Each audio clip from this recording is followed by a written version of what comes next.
Welcome everybody to a special edition of Frog Duel, and I am joined today for this special duel event by KingDime himself.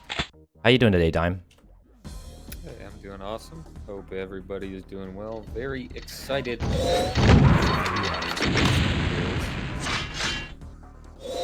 We do a little bit of audio adjustment here because sometimes Discord and Xandrome don't play well.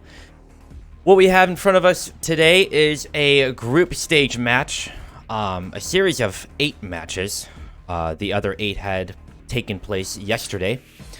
And what will be happening is all these competitors will be playing on a modern set of duel matches on what is affectionately known as Prog Duel. It is a set of games that extends to 30 frags. And we're just waiting on, I believe our first matchup of the day is SGS and Grand answer, but I'm trying to figure out if that's the game we're going to be casting first. That one's going to go first. So the games that we tested yesterday went up to 20, but we got 30 going today, which would probably be okay because the matches were kind of flying by, but that might have been because you were kicking my ass. Oh, you know, a little bit of experience here and there.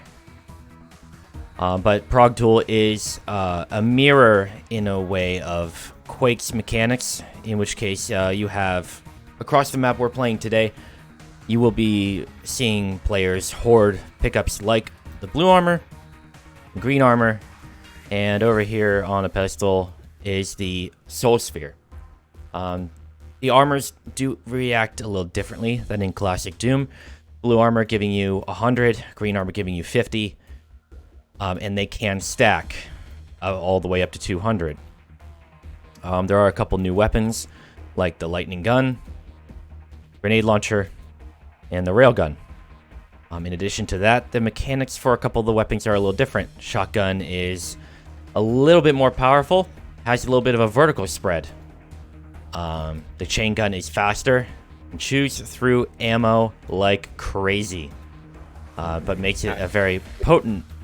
That as far as the chain gun, like, it's just insane, like what can truly happen off spawn, because you're so used to the chain gun being like you must be at a distance to kind of pick off your opponent, but that's not really how this chain gun works.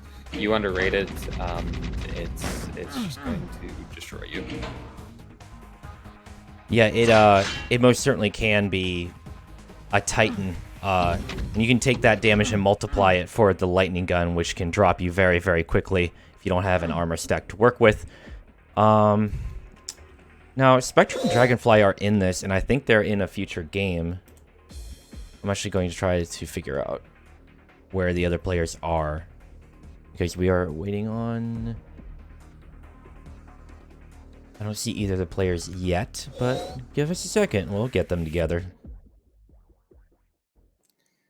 Always got to find them. It seems like in the Doom community that individuals who are getting ready to play, you got to always watch, because sometimes they'll go off to grocery stores, they'll go pick up a Coke. You never really know.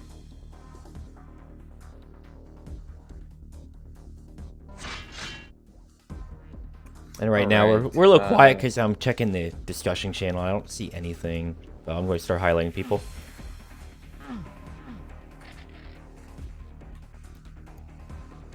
Is this an actual match here with Spectral and Dragon, or are they practicing? I think they were practicing. I don't think that they were playing their match ahead of time. I'm gonna go look at the Hatred, who had given us the schedule, had given us a list of games that were happening, and today's game would be Zerduango and Dragonfly at 2:30. So we're running a little bit behind right now.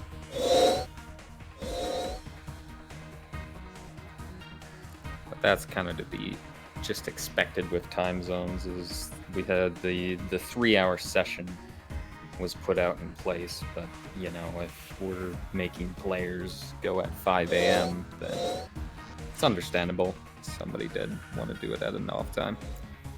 Oh, for sure. Well, let's see here. I'm gonna give Hatred a poke and see what's going on. But for right now, we're kind of in a little bit of a holding pattern. Prog Duel is, again, a modern duel set. We're showcasing one of the maps tonight. Today, tonight, this morning, wherever you might be in the world. With multiple mechanic changes to armor and weapons. Players do have to adapt. You can't rely on the super shotgun at all times.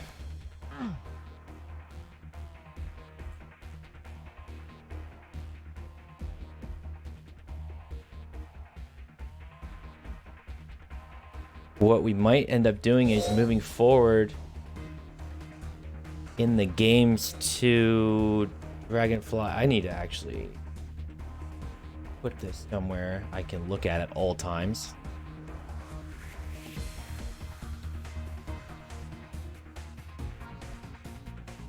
That's the downside of 50 million channels in your Discord, is it's just like, which one has the pinned information? But there we go, SGS versus Dranzer.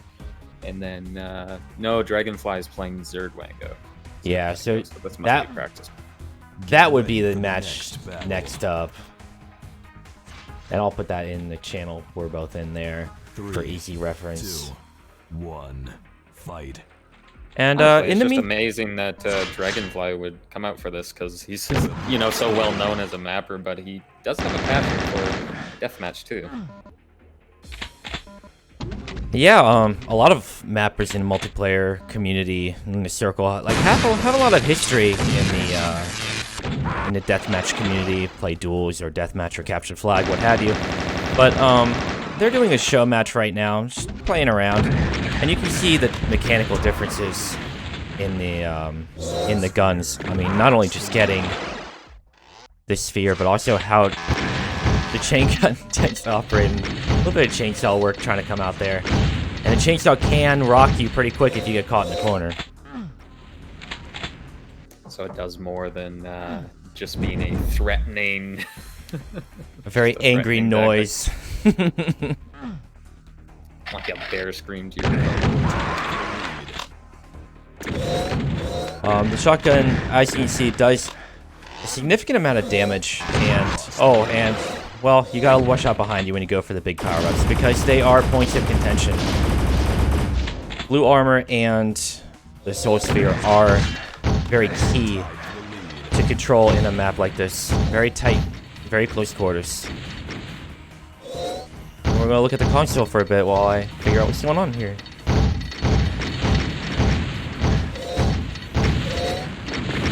I think the sound might be still too loud.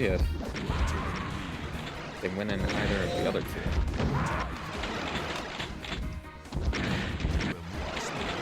I did a refresh a little bit ago, and I don't see them online on Discord. Neither of them.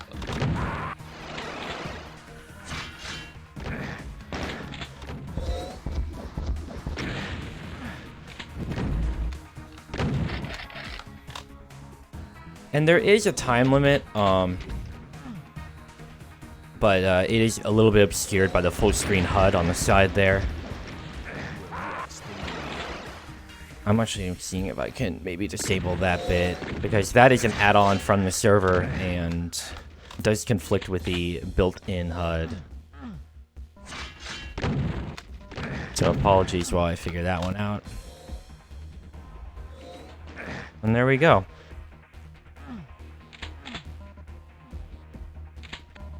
And Blair says, it's so hard to hit direct with that grenade launcher, but it's so nice to rain down spam off a ledge. He's right. The grenade launcher in a map like this can be pivotal in just getting like an angle on an opponent who's holding that spot in the map, trying to camp either the soul sphere or the armor or both. Oftentimes we found when we were playing this, if a player gets in control, it's very hard to shake them from that control. Absolutely. I believe, at least with our testing, that each of the items, they spawn after 30 seconds? Approximately for, yeah, all of the armors and the soul sphere too, so... Yeah, I believe so. That seemed accurate from how I was timing them. Although there are times when a player will beat you to it or force you to back off, and then you lose that timing. So like Quake, there's a lot to take in. I just noticed the red screen's disabled, so no, it's it's on. Well, maybe we just see it less as a spectator. Yeah, it's possible. But yeah, we're waiting for players to show up for their scheduled games. If all else fails, we'll move on from SGS and Drancer at the halfway through the hour, and then we'll be looking at Zerduango versus Dragonfly. Well, what's the rule set on that? Because usually there's like, oh, okay, if players aren't here for a half hour, they either lose or something. But when both players don't show up, it's like maybe they'll have to reschedule. Yeah, that's an excellent question. And I'll hit up the organizer of the tournament.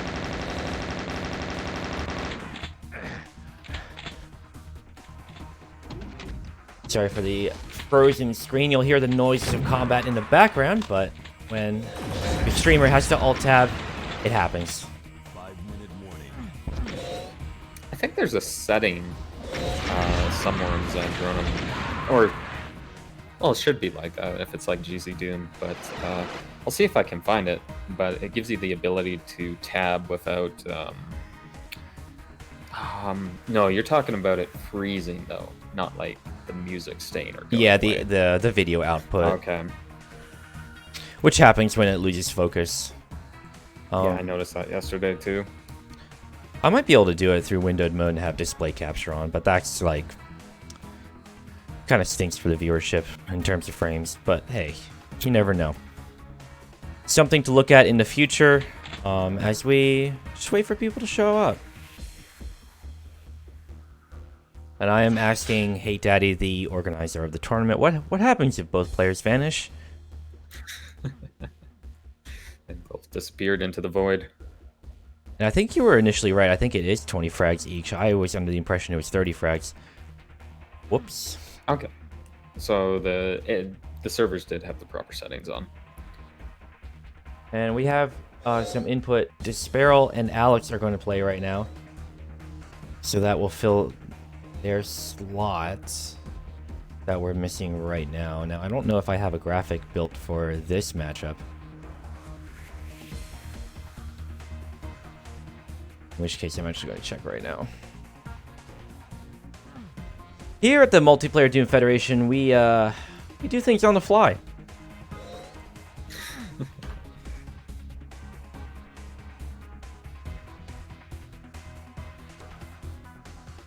Oh, that was a game from...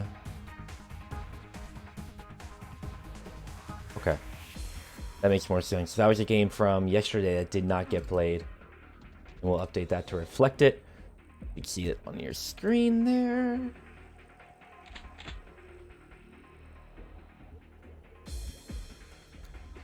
Azrael, what was the other one? Desparal versus Alex. So that didn't get played yesterday at 2. That did not get played yesterday.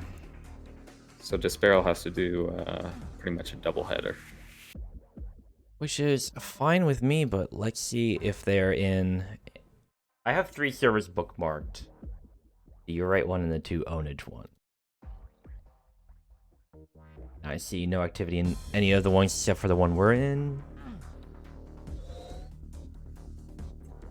This is the perpetual fear in tournaments when you're going through the first rounds, is it's who's gonna show up.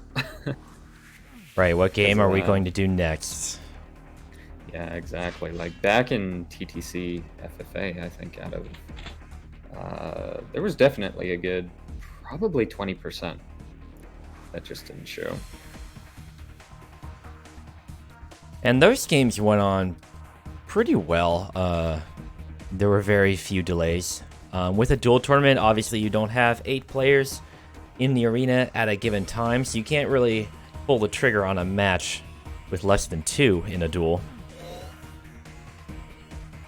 But Play with some bots. yeah, it was spawning some of those old skill tag era AI. We're just cruising through the map right now. One cool thing about Prog Duel is it is the host of not only new school gameplay, but also new school effects. A lot of dynamic lighting and fun little things to look at as you try to control the map. And watching Dragonfly in another exhibition game, a good move is to go for the Soul Sphere and then the armor, because without the armor, you are still very vulnerable without that damage reduction.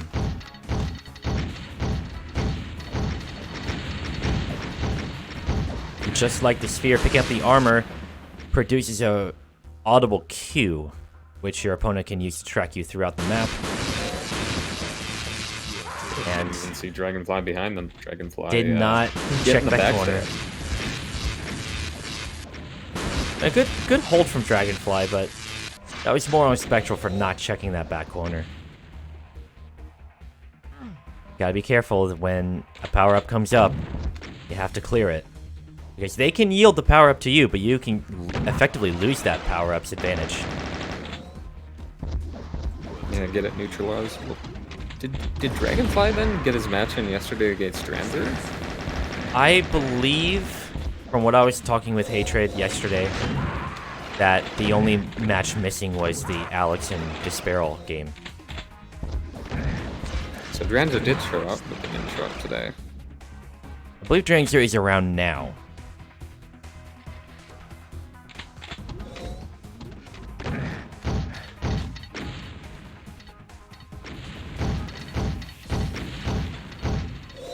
And a shout out to Gaben Switch and Killer Kohai 98. Thanks for showing up for today's games, guys. We're going to be underway eventually with some scheduled matches throughout the next couple hours. Right now, we're waiting on a backfill game where Alex and Disparel had not played yesterday. We're just watching an exhibition match at the current moment, right before I decide to alt-tab and see what's happening. We're just going to be stuck here in a timeless loop inside a Zendronum server for life. Oh, there are worse fates.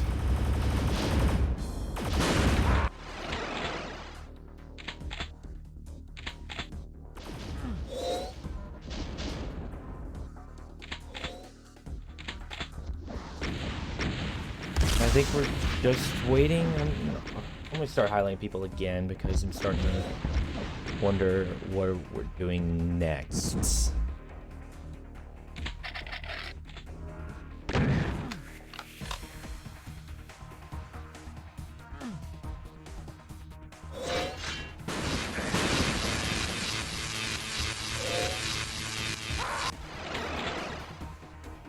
My god, that's an obnoxious sound with two lightning guns going off at once. What? I can't hear you. The heavens themselves in weapon form. A lightning gun does require a lot of tracking. The sprite can deceive you when you're trying to track down an opponent, but it does significant damage. Far more so than Quake. Probably to match the relative speed of Doomguy.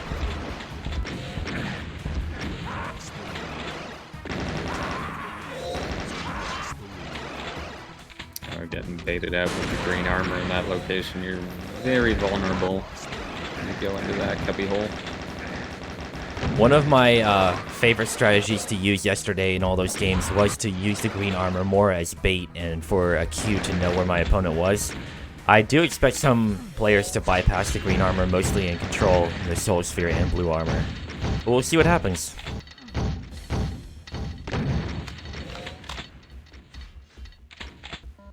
This is a very close quarters map, so sound cues reach across the entire map. Meaning you have to be careful with your movement, have to be careful with what you commit to.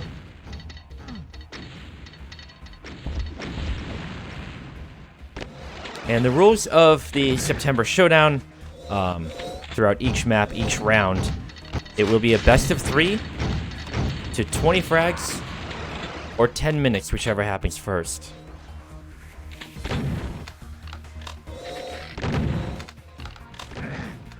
Get a better idea as we go through how much the time limit comes into place, but it's like, it can be tough to tell with Doom just with like how many spawn kills that are gonna go on. And speaking of, I mean, we saw an attempted spawn kill, but that shotgun, that buffed shotgun does quite a lot of damage in Prog Duel, making it a viable option if you're just outside one-shot super shotgun range. Good for controlling, or at least peppering an opponent who's playing upper by that soul sphere. If you're down below, that shotgun can reach.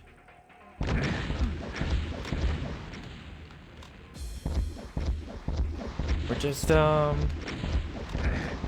Xenaero and Alex might be getting underway shortly. I'm going to check the servers again real quick. Oh, and they are in the other server. So I'm going to bail from that one. Jump Other in here. server? Alright. Yeah. Let's do a hot swap. Yeah, we'll hot swap to one of the other servers. I assume that we're live right here. And I'm going to be starting off following Alex for what I assume is round 1. Grabbing that blue armor is helpful from the get-go. Swapping to Xenaero, they are engaging at the blue armor room, but not committing to a whole lot. Alex taking the first frag, but he's hurt. It's tied up 1-1. Alex getting a refrag right off the spawn.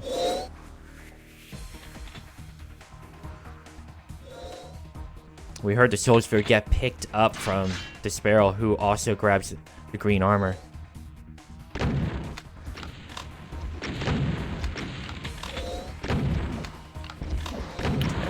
There we go. Finally got into the server.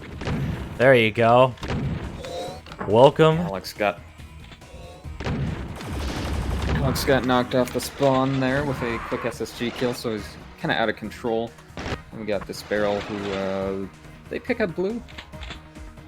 Xenaero does have green at the moment, I believe.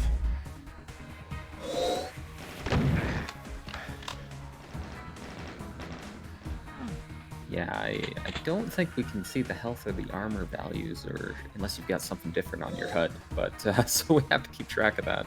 But oh, can you not see like yours? Alex's? No, I can't right now. There we go. It fixed itself up. Oh. Xenaero with a high stack, 196 HP and 99 armor, so he's sitting pretty, just constantly defending out the important items, and Alex is just in trouble right now. Down 6-2. Yeah, being down by 4 in a map set like this isn't so much of a problem as it is trying to unseat an opponent that's in power-up control. You do have to play a lot more defensively, and Alex is unfortunately not able to do that at the moment, allowing Xenaero, to run rampant with item control.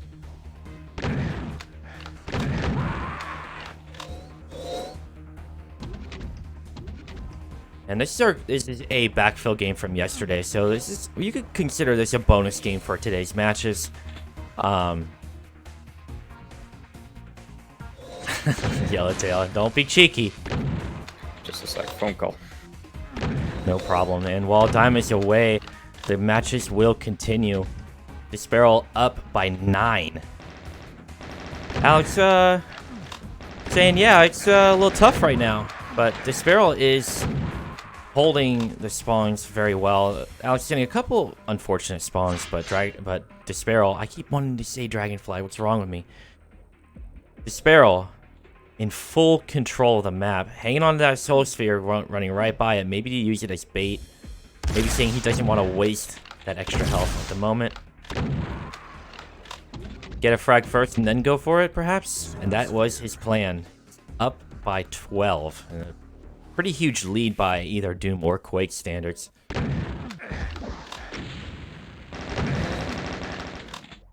Now it's trying to flying chain gun strike. I'm not sure any of those bullets hit, unfortunately, but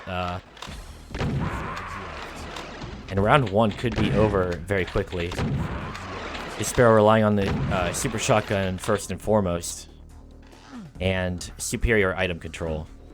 He can grab that green armor.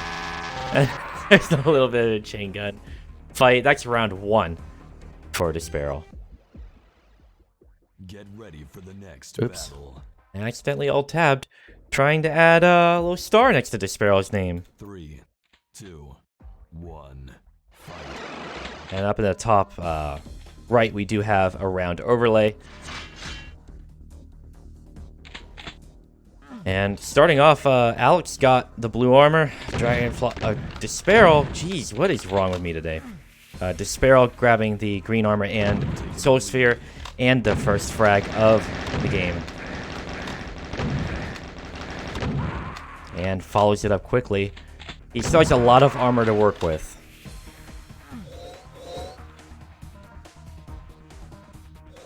And armor spawn coming back up. Soul Sphere soon to match. Soul Sphere. And chat rightfully roasting me on that. I take full responsibility. Despairo taking an early lead. 3-1.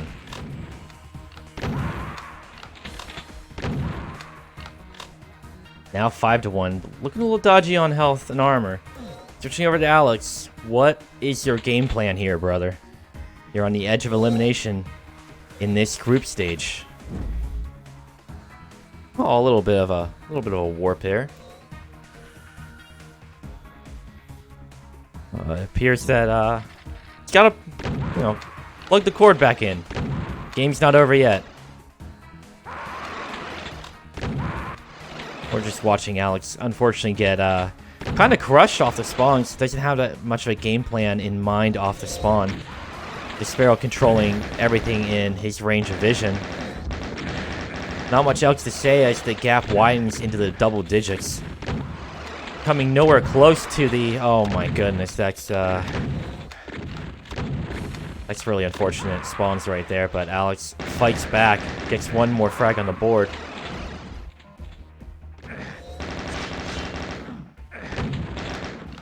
And this match could be over pretty fast. I mean, he tried to contend with that Soul Sphere. That armor could be up at the moment. And again, it is a decent strategy to go for the armor if your opponent's going for the Soul Sphere. Try to at least deny them that pickup so they don't turn into this just deadly opponent. But at the moment, 19-2 in Despairo's favor. It's a tough one as Despairo goes up 2-0. And what are you going to do about that? We don't want to join the game.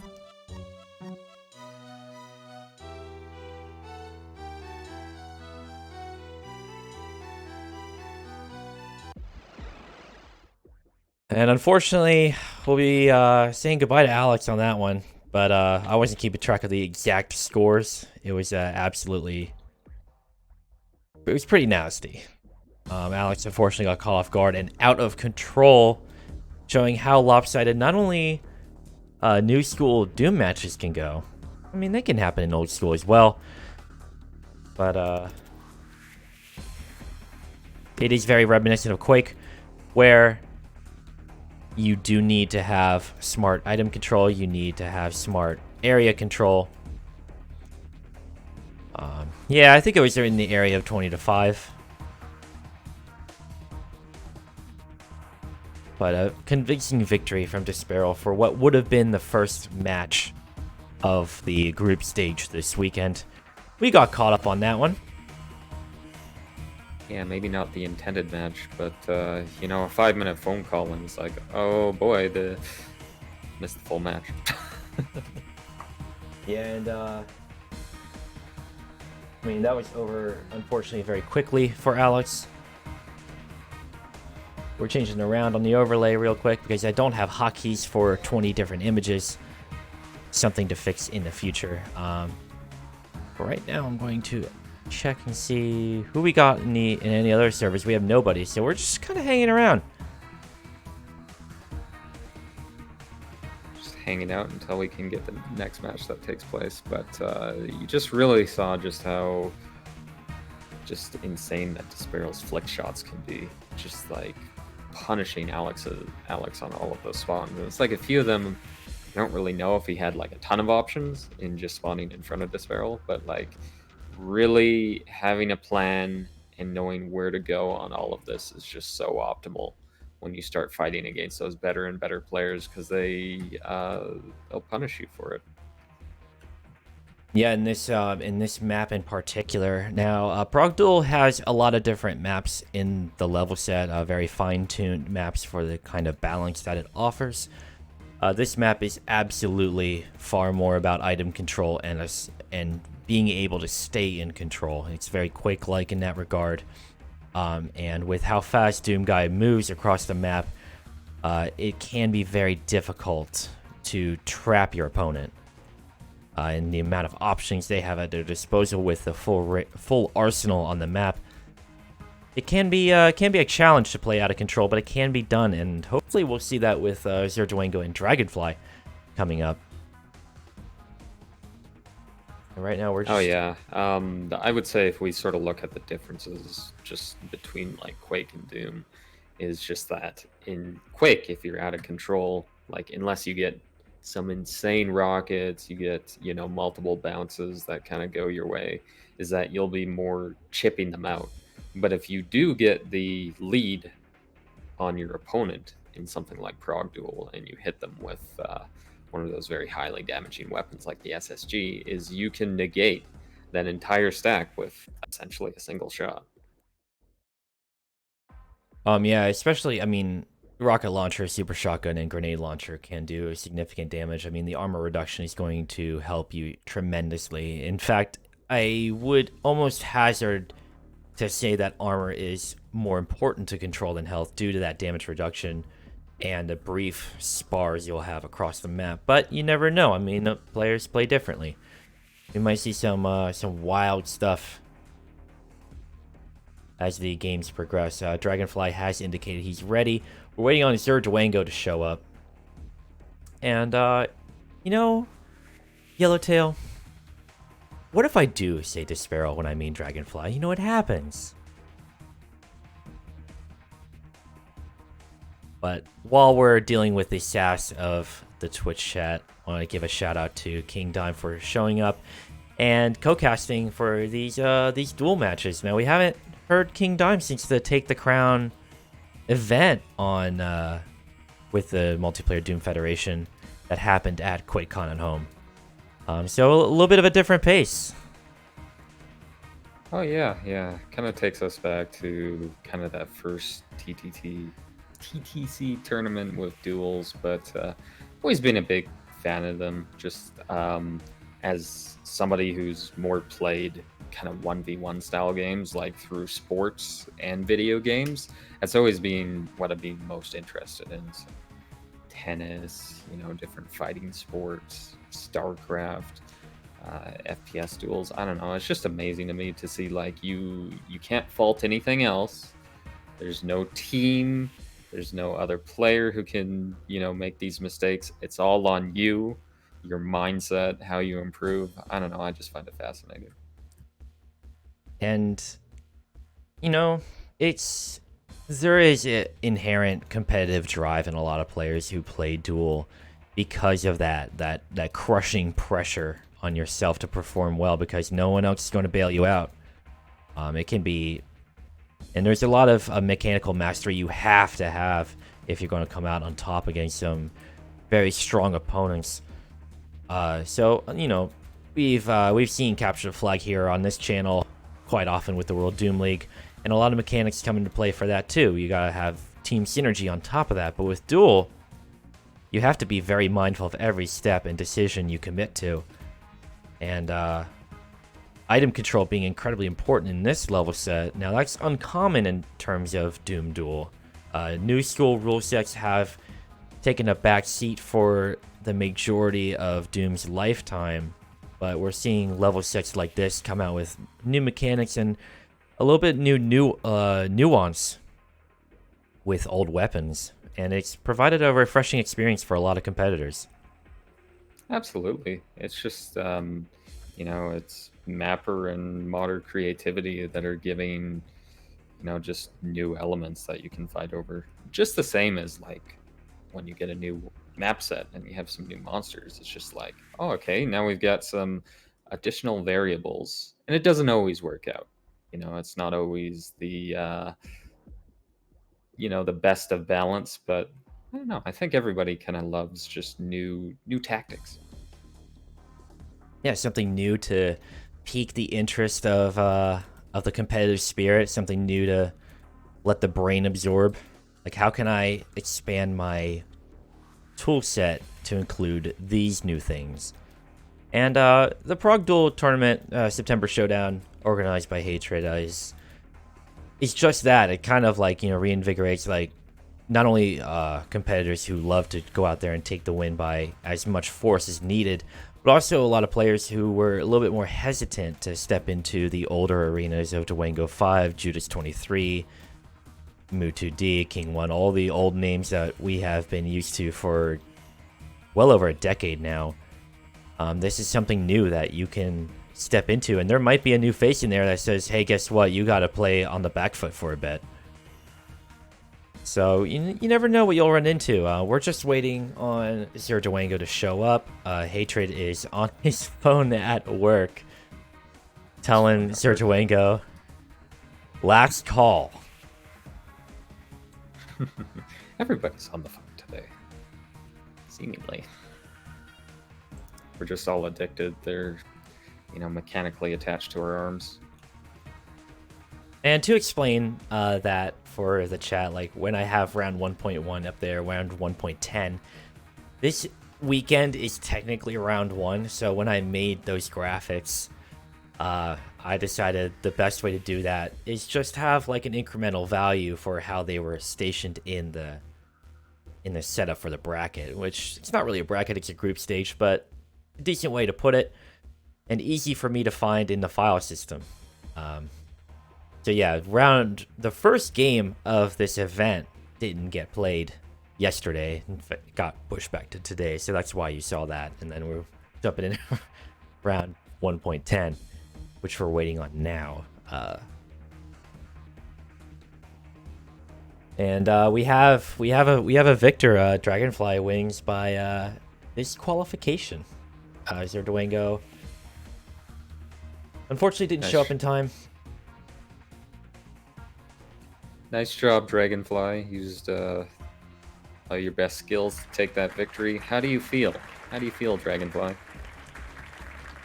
Congratulations to Dragonfly for a victory well fought. But we'll tab over here in a second to... He stomped him. it was... The result was never in doubt. He played the mind games before it even went on. Had the opponent in full retreat, routed them. Well, now we're gonna be looking towards the 11th match of the group stage this weekend, and it will be Disparel and Azrael. And I believe this time both players are around. So we will be seeing. I hope so. Like, I love looking at this map. It's beautiful, but I don't want to do 3 hours of swimming around it. So well, we're in a bit of a holding pattern until the top of the hour, when their game is scheduled. In fact, if Dragonfly gives you an offer like, hey, you want to duel anyone for time being? Sure, you know what? How about you hop in here and we'll play some exhibition matches until these players show up. I don't know what server I'm in, brother. I'm in the MDF Uri server, which I don't know if that's the official server. I guess it can be used anyways, regardless. Oh, wait, no, I see you in the other Onage one. I can switch over. Give me a hot second. I'm surprised Dragonfly is going to play. Thought he was going to run off to Realms Deep, see if the game's going to show up. Oh, you get a better ping to this one than you do with the other one? That's interesting. I think both are in New York. Regardless, I'll show off a little bit of, I don't know why. What is up with the pistol spray? What happened there? I don't think that's supposed to happen. Graphic lump corruption or something. The other ones seem fine. I'm also not sure that armor's supposed to be blue. Thought it was yellow.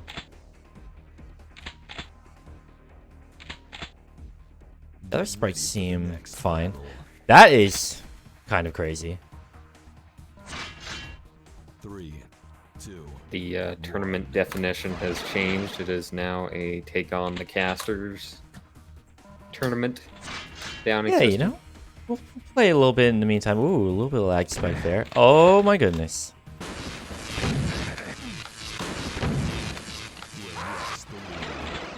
It's fine. Everything's fine. Oh my goodness. You gotta get used to a player who's been practicing the maps over. That's scrub true. like myself. Oh god, he's doing what I was doing to you last night. Okay, so we got Soul.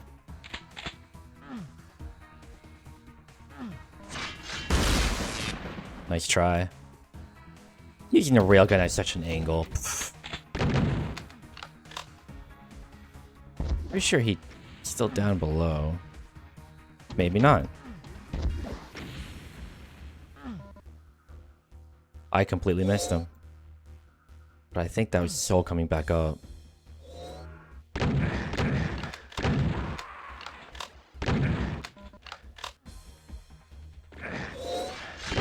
Ah, denied me the armor. Denied me that armor too. See, that's still smart. You may lose the frag, but you deny your opponent some valuable resources. Just get a better heads up on the next life. No! Dude, I love the chain gun. It's totally like the battling of chain gun. Like, I have to respect it. Soul Sphere. Okay. Now I'm in the control I want to be in as a player. And I heard that sound cue. Surprise! Ooh, that hurts. Oh! Sizzles your back. A little bit of a frying.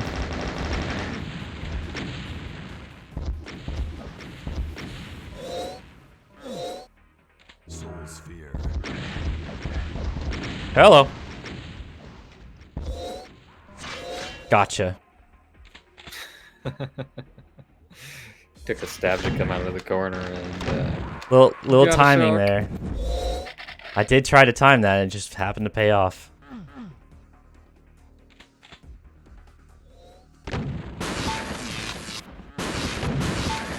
Maybe dropping down there is not the smartest idea, but let's commit to it, see what happens. I have stack advantage, and I just lost Soul. It's fine, I'll just grab armor. You see right there how important armor is to control. how can you do this to your competitors then? Why aren't you in the tournament? Oh, because you want to know why? I'm just lazy. Lazy. You also have to keep in mind that Dragonfly's playing with a significant ping disadvantage too. Well, actually, he has better ping than me. I'd take it all back. And what, you're an absolute legend with all the experience? Oh no. I just played a little bit Quake. Oh no. Yeah, well, I denied him the sphere, so that's good. Well, I think your UD in your name is catching out a lie here. I'm an okay dueler.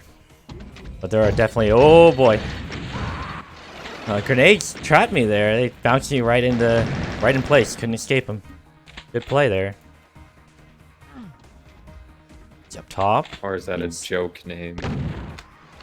A joke. Throwing it in for the memes.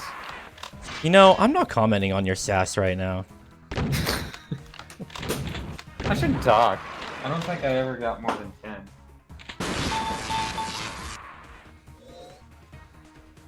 Do I leave the armor up? No, I might as well take it, huh? Deny him the armor. And the armor does give you 100. But if you already have armor, it'll just give you 50. At least I think that's how it works.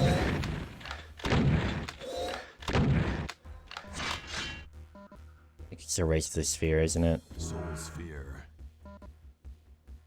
That is where, like in Quake, you would know they went up the ramp, but in Doom, they're halfway. They're halfway on the other side. Yeah, like it's Just crazy. losing vision on them. One thing I haven't seen is anyone trying to rocket jump around this map. It's pretty vertical. Oh, where the... Where are you at, brother? I think I heard a weapon pick up down here.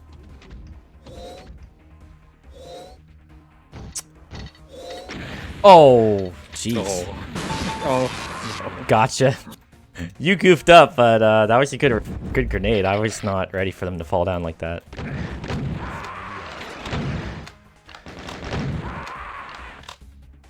Jeez, 20 to 5. You know, it happens. I'm not gonna... It really is a matter of staying in control and picking your fights. If you have to have a slight skirmish, then that's just how it's gonna have to be.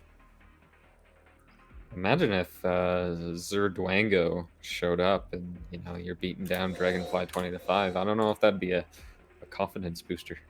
Zerduengo is around right now, but... I mean, technically... Jeez. I mean, well... Hate called it already. So, I think that's just how it goes. Or... Beryl and Azrael are still about... What time is it? I don't have a clock. 13 minutes away. I'm a mess. Is it the same password as before? Should be. ABC123. Yeah, absolutely. Don't forget the 4. It says incorrect join password trying to join, but There's I'm a in the join game. password? Oh, there... Okay, hold on. Oh, you're I'll like PM preventing it. others from just getting in. I'll PM it to you. Hold on. We have fun here on this broadcast. It's a little bit more laid back than the WDL ones. We're trying here. Duels are For the next battle. oh god. Let's switch back to that because apparently I'm being challenged. 3. No! No, get away from me. Dragonfly going for the rematch to regain his dignity. Soul Sphere. Get ready. Making Zergling sounds. Oh, Tracer wants some. Dragonfly ran away. Oh my goodness. What's with these people in the chainsaws? Get away from me!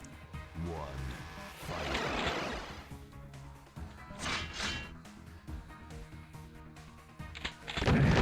Oh!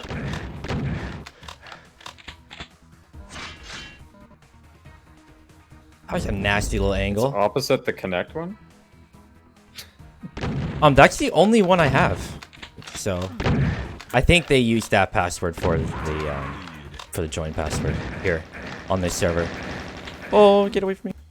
Come on, come here. Oh, don't come here.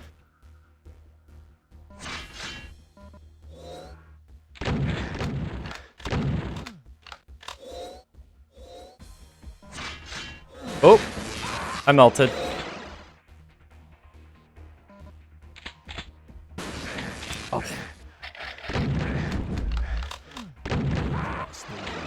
Parents are playing pretty smart with these angles too, making sure I can't get an easy shot off.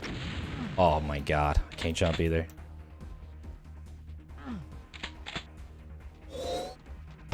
Soul Sphere.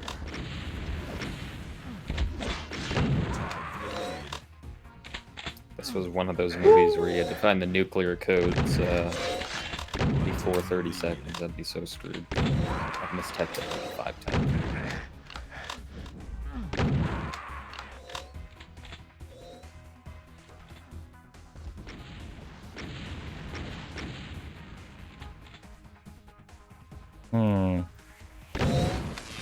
Bolster your SSG. Holy crap.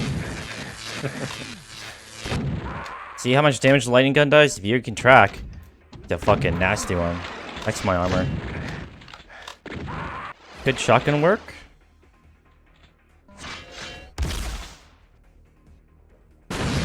Oh god, the lightning gun hurts so bad. Oh, just... Yeah, that is a shotgun one shot.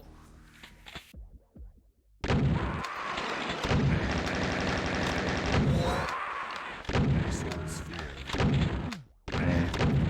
Is this Dragonfly's map? You know, that's good trivia. I have no idea who actually made this map. Yeah, it's Dragonfly's map. Oh, there's a rocket to my face. So, Dragonfly, how much did you look at toxicity for the map?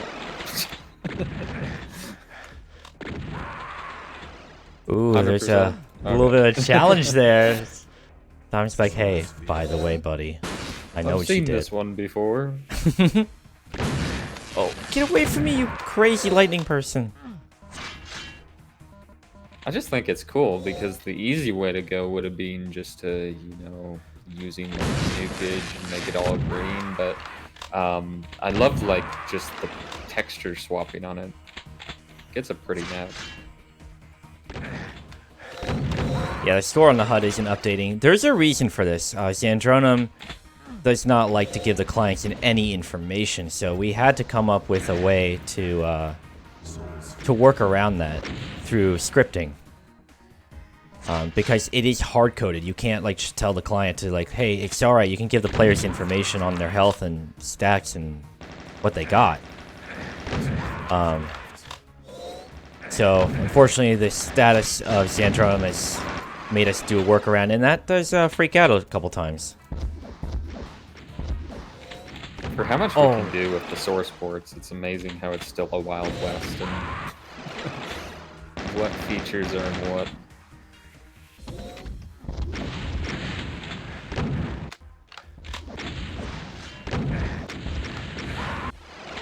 I was hoping to get a suicide out of that one, but that did not happen. No! Did he poke up here to check for the soul status? He knows I'm going to be down there now. Ooh, there's a lightning gun. But it doesn't matter.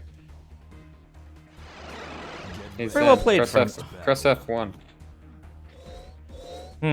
What could F1 do? Oh, goodness. 3, 2, 1. It's the Mafia. Taking the lead. And for anyone just joining us, we're just kind of goofing around right now, waiting for the next match to start. Giving you guys a little show of the mechanics of Prog Duel and how different they are from classic Doom Duel. Soul Sphere. Very Quake-like.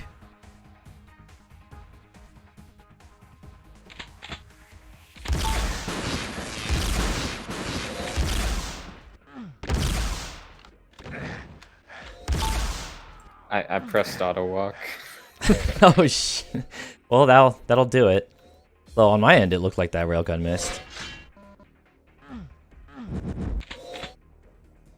Whoa! Oh, Soul Sphere. Very scary. KingDime, king of jump scares.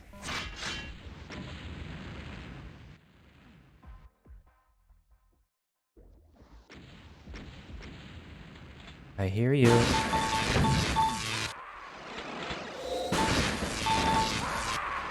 this is worse than yesterday.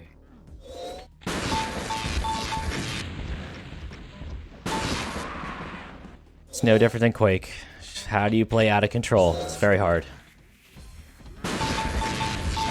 Okay, that's a good start. There's 2 rockets. And I had 53 armor, You're 72 invulnerable. health. Full stack. Oh, Get no, outta I have here. 0. That's 0 is what that is. Yeah, armors. Ow. Shouldn't have challenged that.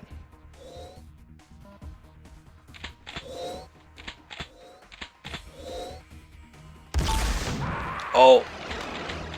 Okay.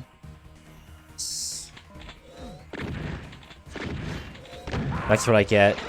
That's what I get. Can't miss your SSG. I can and I will. But if you stay still like that. Oh god. You shouldn't stay still.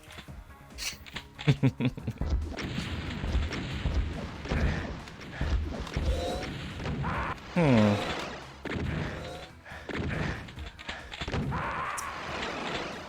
I'm losing ground. See how quick it can turn when you're out of control?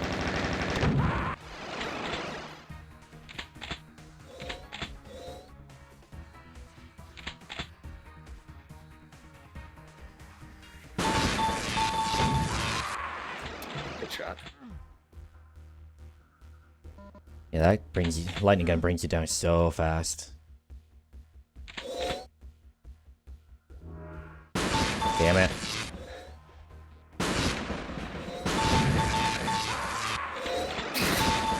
Shit. That's a bad spawn for you.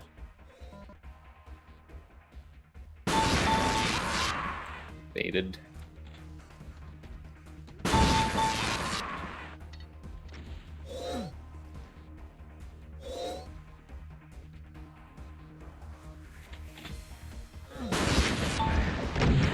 Ooh. It's nasty. Lost control of that.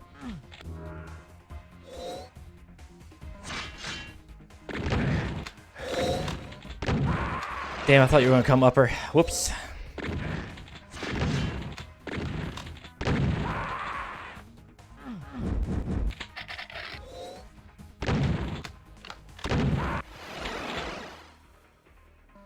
And it's almost time for our next game, so this will hopefully be the last exhibition match we see, but you know. Oh my goodness. What was I thinking? Goodness gracious. So, Shit. Oh, GG. you had good control there for a second. Get ready for the next. It's exactly how you regain control. It's good to see you improving in that. 3, 2, Thanks for the confidence 1. booster. Fight. Oh, it's all a process.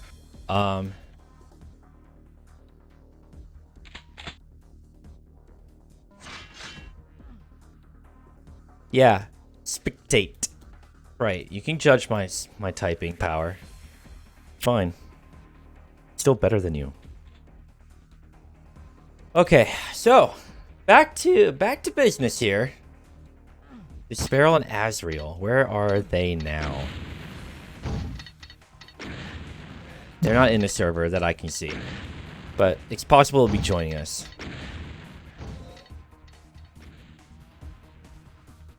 You can platform better than me? Well, that's probably true. My movement is terrible. All aim, no brain. So we'll switch back to our holding screen while we wait for the players to file in. We're about 1 minute out of the next game.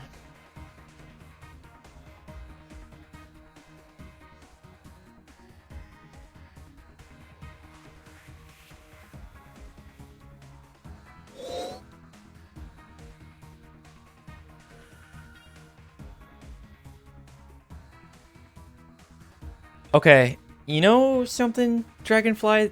What's interesting about that is I pulled that from the Prague Duel 2 PK3.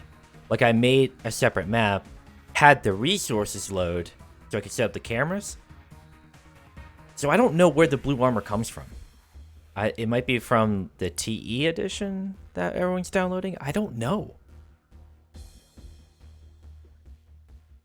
So that is a little bit of an oops, I guess. I wasn't aware that the graphics had changed until I was in the game. I was like, wait a second.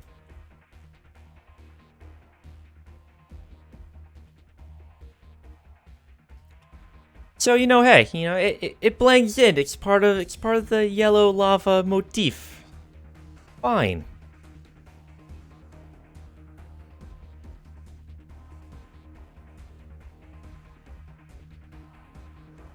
But happy Sunday, everybody. Hope you are well. Thanks for spending a little bit of time with KingDime, master of the single-player speedruns, and Zen, multiplayer extraordinaire.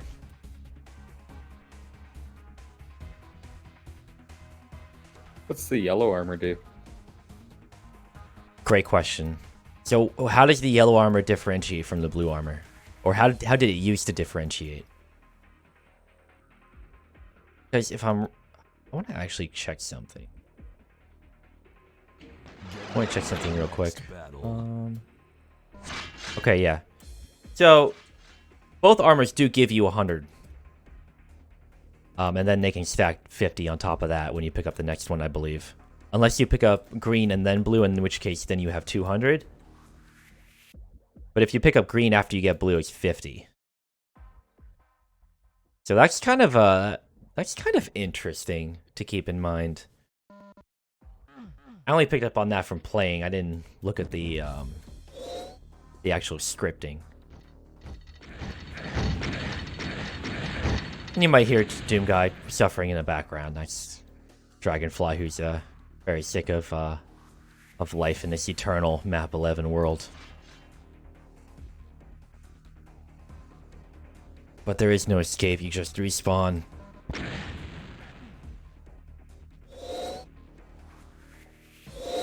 Showing off all the super secret rocket jumps. That's I don't think that's in the manual for rocket jumps, but hey, I could be wrong.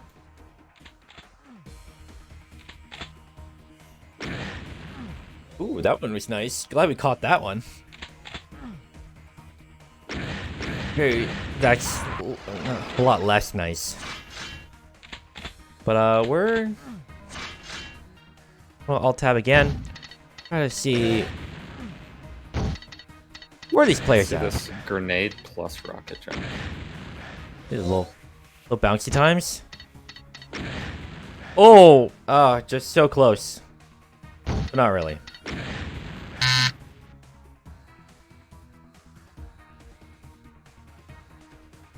We're waiting. Try it again. Air control is different than normal. Okay. Oh, next. Again. Oh, again. Come on. You can do it. Oh, that's, no sphere for you. But, A for effort.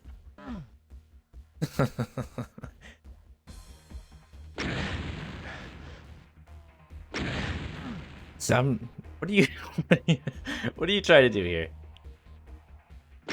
It's wacky time here at the Xenaero stream with KingDime joining us for September Showdown featuring Prog Duel. Waiting on Sparrow and Azrael. Waiting for the showcasers. We're just goodness gracious. The carpet has been rolled out. The lights have been dimmed. But there's no players. Where are the players? I have no idea. I also noticed our script for the for showing the scores is a little broken when there's not two people on the field. It shows the -5, but this is showing any names. -5 for icon. There's no names.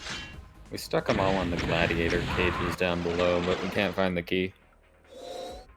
There's no one that I can see. Is there a fourth server that I'm not aware of? No, it doesn't look like it. We're getting paid by the hour. We're paid hourly, so we don't care.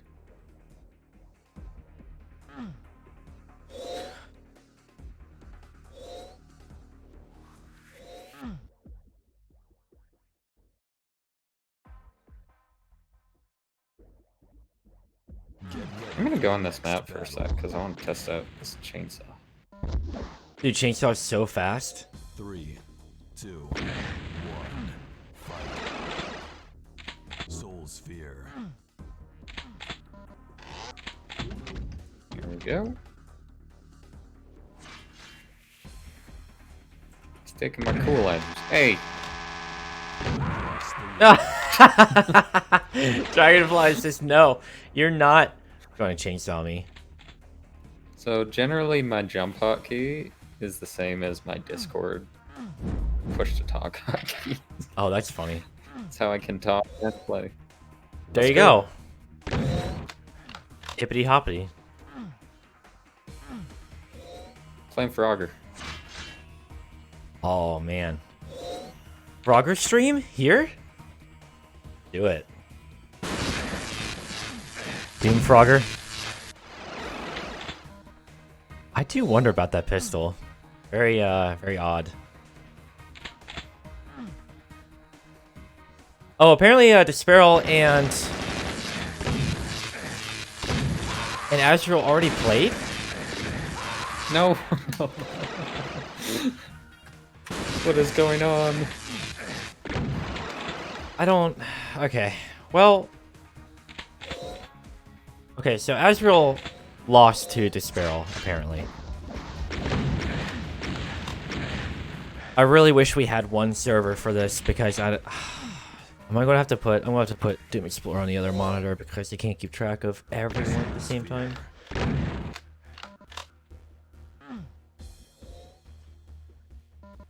So apologies that we missed that game.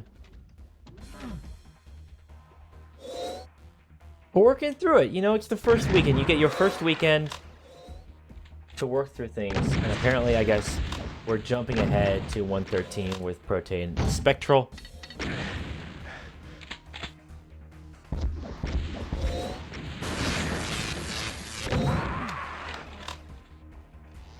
We're Luddites against Doom. We don't actually like to watch it. Yeah, we're here to actually showcase our own skill.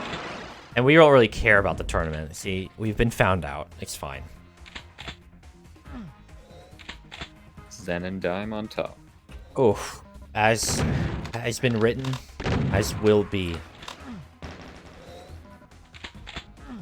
We're essentially the pharaohs of Doom. Multiplayer and single player. I mean, you can't beat us. It's impossible.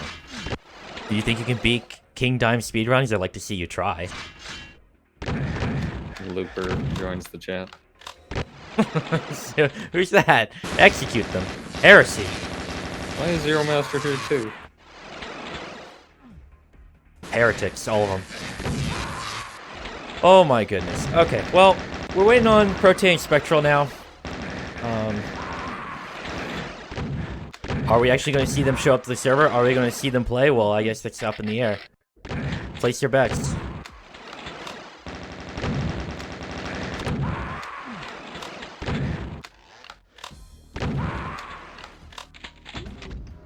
At some point, I'm going to need to make a show match overlay. So that no anyone joins like, well, but it's not King Diamond Dragonfly who's playing. Like, yep, you got it.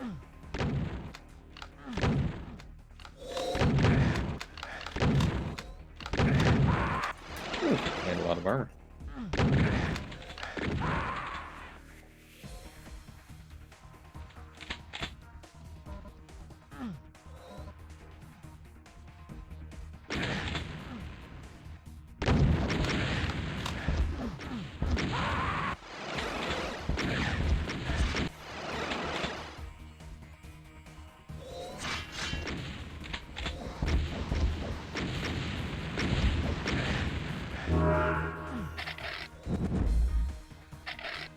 Ajimobi, thank you for the follow. Hope you're enjoying some of our kind of off-the-cuff Doom duel stream. I am joined by KingDime for a new school Doom experience. Prog Duel is a 1v1 level set where mechanics are made up and the frags don't matter.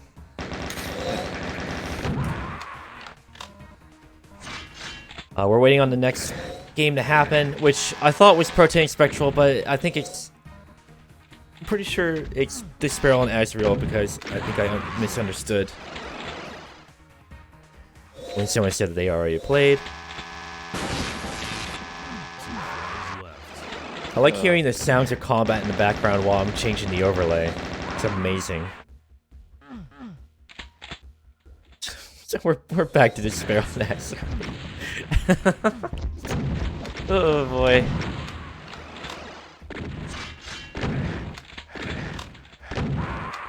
And I have to alt-tab again just to check the servers. Okay, I'm switching over to the other server time, so whenever you just play this out. Because I don't This is like 4 frags. Yeah, just play it. Play it, brother. We have our priorities all in the wrong place. Hey, you know, you gotta get the frags in when you can, you know? Okay, we have one half of our dynamic duo in this server. Just waiting on Despairl to show up. But everyone back in this holding screen with the incorrect armor image. No big deal.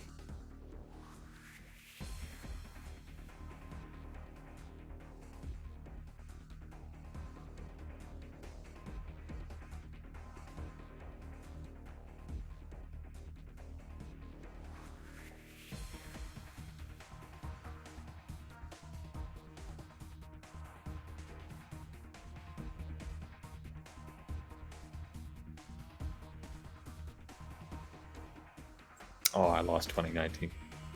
Ooh, close game though. Hey, you put up a valiant effort. And is it really a loss if you learn something from it? To refine your play? Yes, yes. Okay. Well, that's the incorrect answer. Just don't trust a raging Australian with a lightning gun. That is the lesson learned. I streamed a little bit of a Dragonfly, but I was hopping Isn't between Dragonfly servers UK? and... Oh, I can't even remember. I'm bad.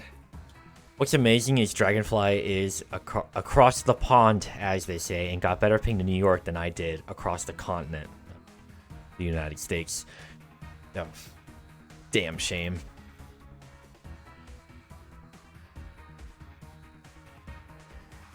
But we're waiting for... Where is the Sparrow?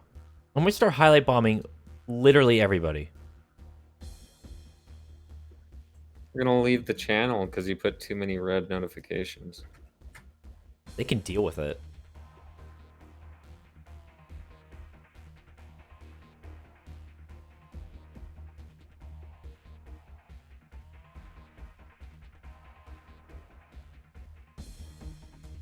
Yeah, I don't think so. Dragon Zen was in the other server. I streamed a little bit of it, but yeah, it was caught between the alt tabs and the stuff and all the other things. Very descriptive. But hey, good games. Fun to do the little show matches. You're gonna bounce off and get some work done. All right. Enjoy. Before you go, Dragon, can you send notifications to all the duelers in the channel? I don't think I got the pistol kill, no. If I did, I wasn't looking at my screen.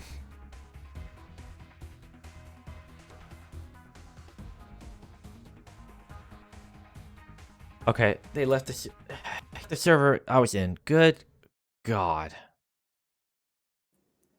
Why does I'm gonna- everybody hate us? I'm gonna have to talk to the movers and shakers as they are. We need like one server. I'm about to lose my mind. Despairal's asking where you went. I was in the other server. You guys are killing me. Okay. Well, at long last, we're all together as it like a happy family with guns and armor. But we'll be getting underway with Despairel and Azrael. Very colorful names. The next battle. I like it. A red, purple, and the rainbow. 2, 1. And we're beginning into round 1, starting off on Azrael, looking to grab that Soul Sphere, grabs it and is on the way, has Super Shotgun, armor got picked up, will he hear that sound cue? He does, has to fight that lightning gun from a range. Despairel with the green armor. Takes a partial shot off and finishes it off.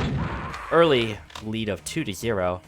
Yeah, getting that immediate kill off spawn, but Azrael just sitting here with the single shot. He picked up a super shotty, but Despairel's already stacked up. 83 health and 150 armor. Oh boy, it's gonna be bad now. And we'll be watching Despairel as he has the full stack. How will he play with it? He got a good shot off on Azrael. Azrael replied with a shot from around the corner. Excellent play, but he still needs a frag on the board. Despairel up by 5. Saw Despairel actually delay there for a little bit on the green armor. Didn't go straight for it, but just left it up and then baited in Azrael. Soul Sphere. He has not lost sphere control yet. Oh, Azrael! Oh no! Didn't check behind him. Lost one frag there and lost a little bit of map ground as Despairel is hovering by the blue armor. Sees it's up, grabs it for a refresher. 131, 132 is a tough stack to fight, but it can be done. Lightning Gun is a good way to do it. And that dropped him by about 100 points on each armor and health. Despairel playing a little bit further back, forced to retreat. Azrael with the railgun getting a couple good hits in, but not enough to keep Despairel away. Absolutely a hard weapon to use in such a constrained map like this is the railgun hits for 80. So if you can get some damage off, that's all and well, but you got to be proactive with its use, or you're just going to get destroyed by an LG or an SSG. And with that armor, it'll definitely help him in a fight. He's down to 36 health. Azrael looking to reestablish map control. He has to do it. Despair's already halfway to the frag limit. And he gets that frag off and has to get these spawn frags as the chain gun will bring him down at 8 health. And cracking Despair with each one of those spawn kills was required, and Azrael pulled it off. But the thing was, sitting at 8 HP, is Azrael just didn't have a chance to go in on any of the other items. So in the end, it's just kind similar as Despair sitting on control. And he had to yield the green armor to Despair. Didn't have the resources to go for a fight to contend for it, which I believe will also yield the blue armor. And he does. Despair looking pretty buff. That blue armor damage reduction will be very handy in any future engagement. Azrael needs to assert himself in terms of map control.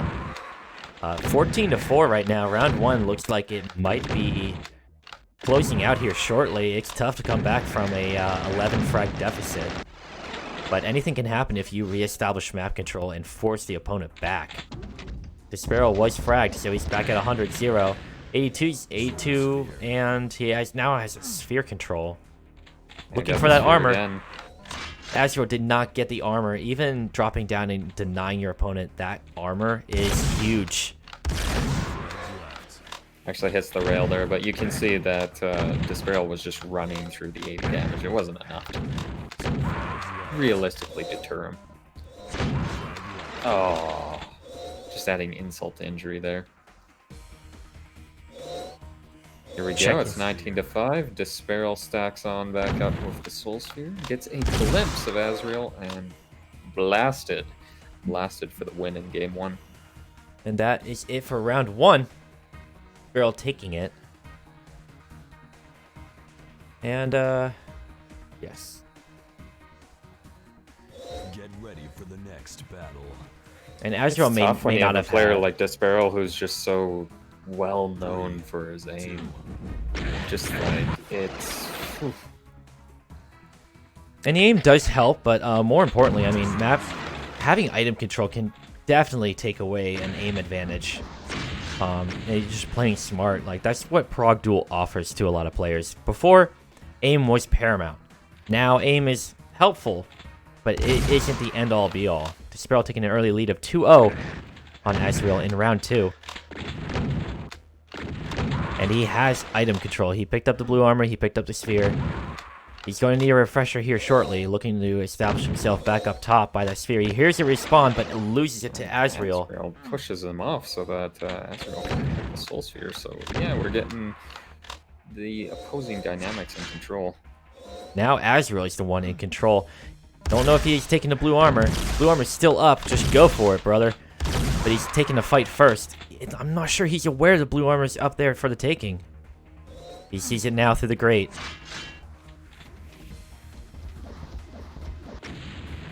Shooting some rockets to try and cut off Azrael, and it's like, I guess both items came up at the same time, and Azrael prioritized the blue armor over the Soul Sphere. Gets a little green armor refresher, which adds to the blue armor stack. Unlike in Classic Doom, if you pick up the green armor after getting blue, you still have that blue armor damage reduction in Prog Duel. So do not be afraid to control that. Gets clipped by a rocket. By Despair. Yeah, Azrael was sitting low on health. That rocket was all that was needed for Despair to reestablish control. I heard him pick up the Soul Sphere. We're switching back over to Despair. And that sphere did not shoulder the entire brunt of that super shotgun blast. Azrael taking him down, tying it up 5-5 in round 2. Yeah, and absolutely that's an important dynamic, is that even though you've got a major item, it does not defend you from just having good luck on the SSG rolls. Like, you need to have the armor plus the Soul Sphere, and then you'll for sure bear the brunt of a blast. And that partly is why we may see duelers prioritize armor after this particular group stage weekend, because of how much of a difference maker it makes. Like, if you had to pick sphere or blue armor, I would pick blue armor every time. But Despair proving that the blue armor can be helpful in those slight skirmishes, and also dropping behind your opponent and shooting them in the back. He's up 10-5, halfway to the frag limit of 20 in this best of 3. Oh, that was going to be rough going up against Dispel in that situation, but Azrael has to get some momentum going. Azrael did a great job in keeping it close early game. It actually is. Here we go, 11-7. We got a 4 spread. Yeah, 4 kill spread. That shotgun blast to reset Desperal was key, and he got a follow up with super shotgun too. Desperal low on health, looking for that spear, and he grabs it and gets a frag off Azrael, who didn't have a whole lot of utility to work with weapon wise. Looking for that chain gun tracking, but the tracking isn't there.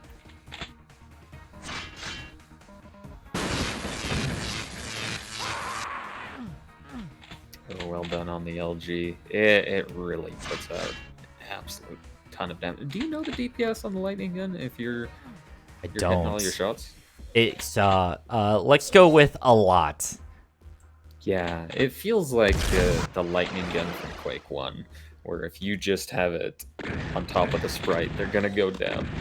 Yeah, it does actually feel very similar to Quake 1's lightning gun DPS, which was overwhelmingly strong.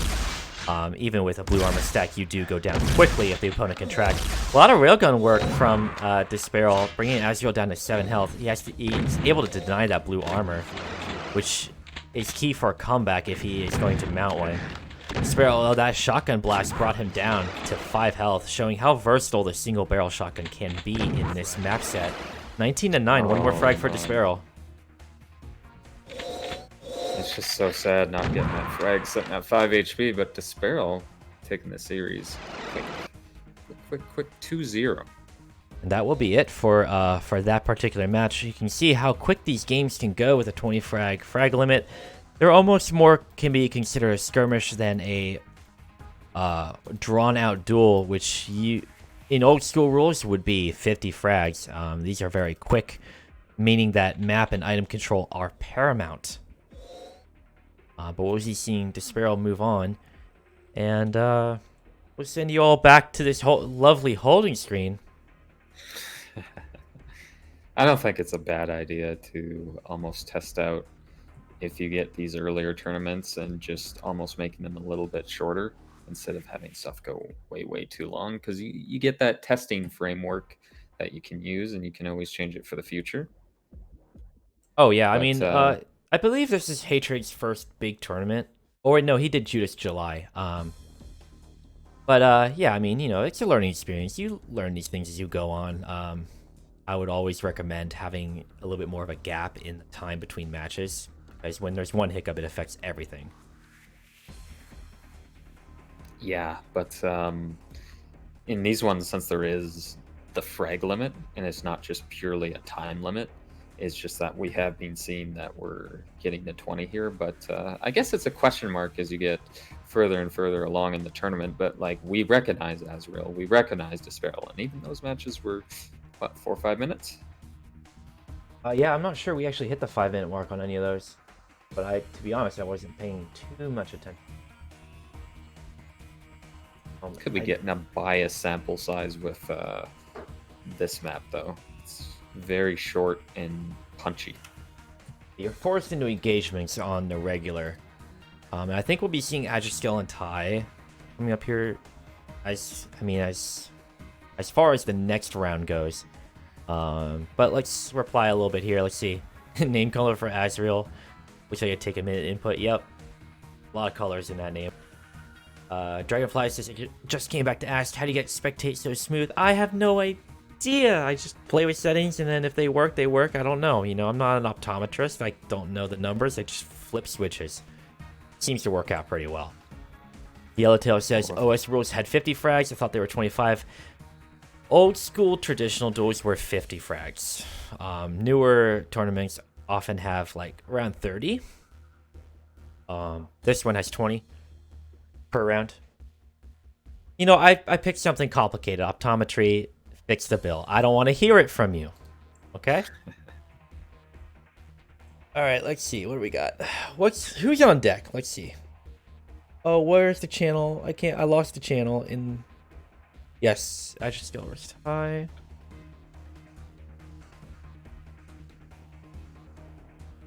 I'm not waiting until 30 minutes in. We're going to get these boys in here. We're going to hammer these matches out. I'm sick of waiting. This is how I run We have tournaments. too much more. Get your I'm games going to in the here. Grocery store. I know, right? Come on. Do we need to be in the holding screen when these matches are going this quickly? Let's go. Yes, Hatred, I'm taking over your tournament at this point. You are the usurper. Oh, that's it. UD You Mafia. bastard.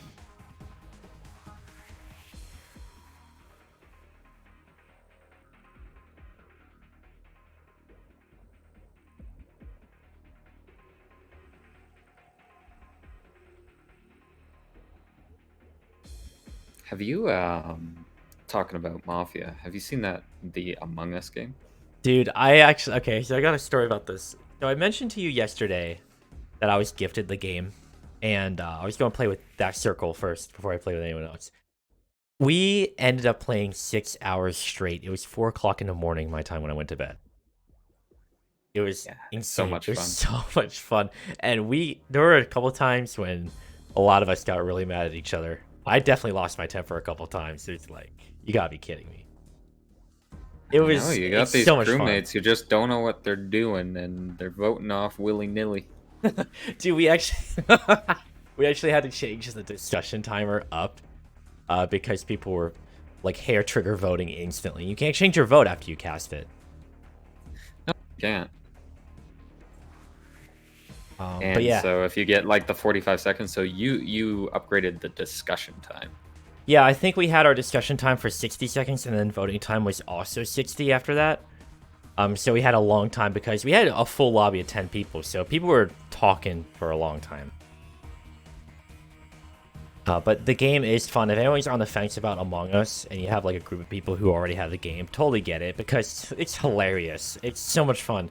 And there's 3 different maps, and there's all kinds of different ways you can play each map, and as you get better at being the what is it? The pretenders? Who is it? What's The name of imposter. The imposters.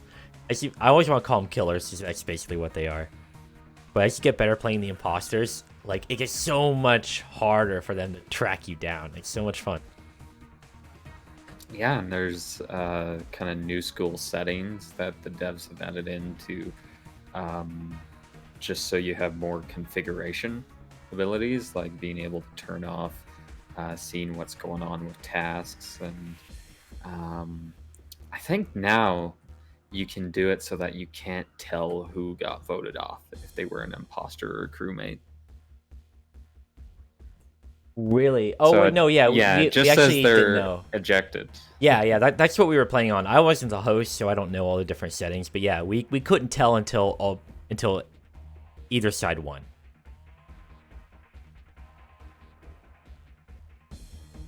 And we have Agiskel in the server now. We're waiting for Ty.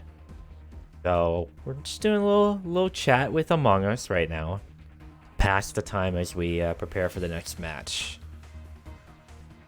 And Yellowtail says, I mean, I understand the whole premise of games like Among Us, but I can't stand playing it because you'll almost always find that one person who's super accurate on who's friendly versus who isn't.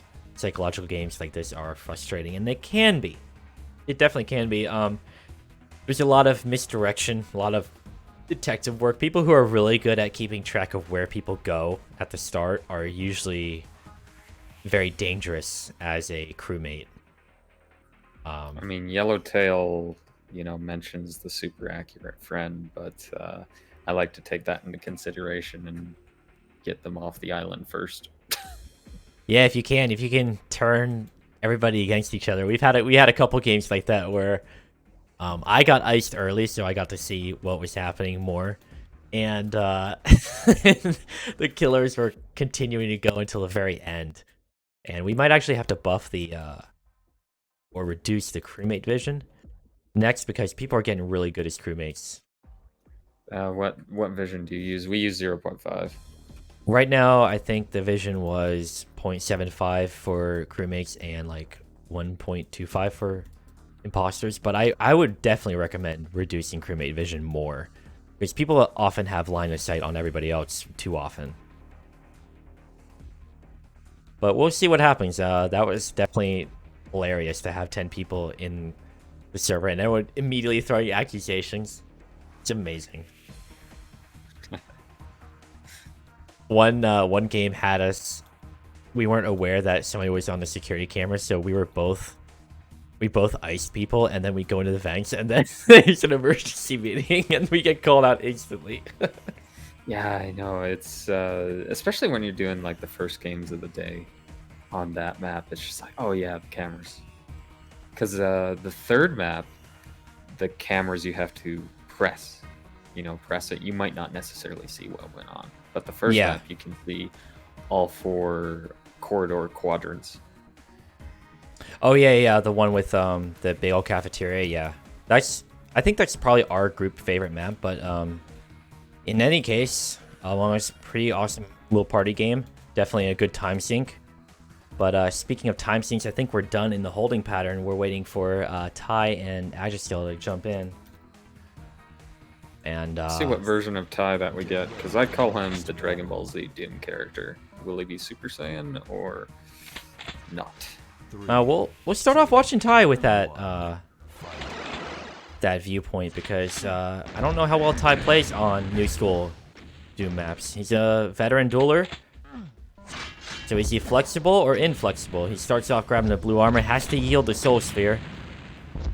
I think the next fight might take place around the green armor. Do you prefer Which Soul has already Sphere been plus taken. green or just blue? I Probably would. Soul Sphere green. I go blue because I like that damage reduction. But you don't know where you're going to spawn first. You don't know what your options are going to be. Ty looking pretty low on health. That blue armor definitely saved him from. And he denies the green armor from Agi, but Agi still gets the first frag of the round 1 match. I denied it, but it just felt like he was pressing forward and going into an untenable situation. It can be. The blue armor should be coming up here shortly. Ty's hanging around the area. He got the soul sphere. A little skirmish around the green armor. Gets the frag there. Takes the lead away from Agistel. Waits for that blue armor. Where is it? Where is it? Where is it? He hears the item Todd respawn doesn't noise. have a number on it. There we go. He does now. And a good rocket ejects Agistel from that engagement. Forces him back. But he's back with the lightning gun in force. Takes another rocket. And You have to be careful on knowing the range of the lightning gun. Because I do not think Agistel hit any ticks of it on Ty. I believe he did pepper him a little bit, but not to the extent which you want with the lightning gun. Where's the damage numbers coming in? I know, right? Well, one thing to mention is that it is possible, because we've seen it with Quake Champions Doom Edition. Who knows if Prog Duel's modders will actually add that in or not. Agistel with a little bit of lag here, I believe. A little jittery. He's only down by 1. And he got the green armor and the soul. But that soul sphere charge is pretty much gone at this point. Being dropped down, but it did save him. Gets a good shot and Ty in the back. And gets the frag. Low on health, but high on armor. And that will help him as he buffs back up. And eats a rocket for his troubles. Going 1 for 1 in that situation. Agistel is going to play. Oh, but Ty denies it. And that was a good play from Ty, using these rockets in a way that we haven't seen in the other games so far. A lot of control, a lot of area control with the rockets. Gets good damage and then backs off. He has to yield the green armor, but that's not the end of the world. Yeah, I think just like looking at the map layout is that you can really see that since it is like lots of smaller corridors, that your opponent just might not have a tell on where these rockets are coming from, and Ty is just dominating right now, like 3 quick kills just with rockets, and has the stack. And that stack served him pretty handily. He's now up by 7. Over halfway to the frag limit in round 1. Like that. Getting a couple good frags like that is key to maintaining control and, you know, inflicting a little bit of panic on your opponent, being like, look, I really need to make something happen with this low of a frag limit. Pressure's on. A bit of pressure, but you have to be aware, at least as Agi, that you've got 6 minutes. There's lots of time. You don't need to, you know, speed it up. You're going to need frags, but I think you got to play patiently. Ty going for the point-blank rocket. Surprised he didn't nuke himself in the process. 17 health. Giving himself away with that rocket Q, but uses rockets to shield his getaway. Magiskell not doing a terribly great job of just chasing Ty down, limiting his movement options, instead eating rockets for his troubles. 13-4. Yeah, Ty doesn't have a tell on the blue armor. I don't know if I like the strategy of Ty, like, just sitting so open around the blue armor, like if he doesn't have a time frame on it. I don't know, it just seems like an area that's vulnerable. It is something that limits your response time to sphere and green armor, and opponents could just lob grenades in without having to commit. But we haven't seen that kind of counterplay from Magiskell yet. Ty doing a very good job of just holding his area of control and not being challenged too hard. It's been paying off for Ty, but there's definitely a room for improvement for Magiskell to turn the tides on Ty and put him on a back foot. But with that 150 armor, blue damage reduction, and a sphere, like that's going to be very tough to counter if Ty plays defensive like this. Gonna have to chip away on it, but Ty... Oh, he finally got rockets back. So, using his favorite weapon. Ooh, did knock off the stack. Ty's retreating. A little bit of plasma work there, but Ty ate that super shotgun blast point blank. Magiskell now with the blue armor. And eats a rail. Doesn't seem to have a reply for Ty. I'm not sure if he saw them the same way we did. Agi going full Terminator and ignoring that shot. Just running for the soul sphere. That's a good play from Magiskell. I don't know if Ty had an SSG there, but like, just the rail... It's very powerful if somebody is not stacked up, but like in that close range fight, I don't know about that weapon selection. I'm not sure if Railgun really fits the mold of this map very well at all. In fact, I struggle to think of a case where Rail is the optimal option at any angle here, but I mean, that was definitely a case where he could safely ignore the Railgun shots and just establish item control with very little loss.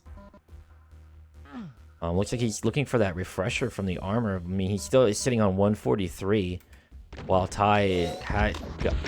Oh, he's playing for the sphere. Ty getting hit a little bit with that auto-aim rocket. And yeah, Agi's going to have to lean on it. Going to have to lean on his advantage for now, because we were talking about when there's 6 minutes. You know, there's lots of time. But now we're getting to where time limit does become a factor.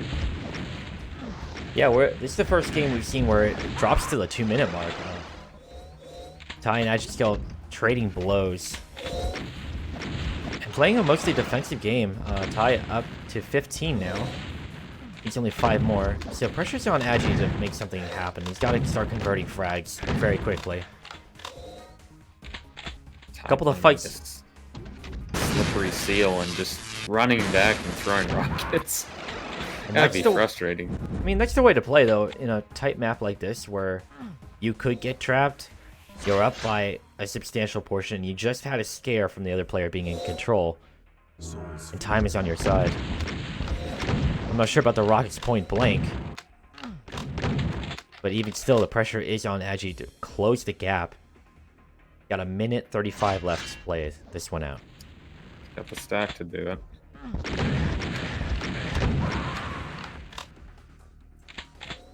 Sacrifice a bit of health to just get the frag and force Ty out of control, but doesn't grab the blue armor. I just sneaks that from him. Ty doesn't even... At this point, I'm not sure if Agiskill is timing items at all. And that can hurt you. I mean, Ty's doing a pretty good job of just controlling the upper area, that sphere walkway with rockets. And that's round 1 going for Ty. Done by Ty, going 20 to 8. That last frag there with Ty getting hit by the direct rocket, it really reminded me of the old cartoons where you have the character just set their tail on fire and then Ty just jumps.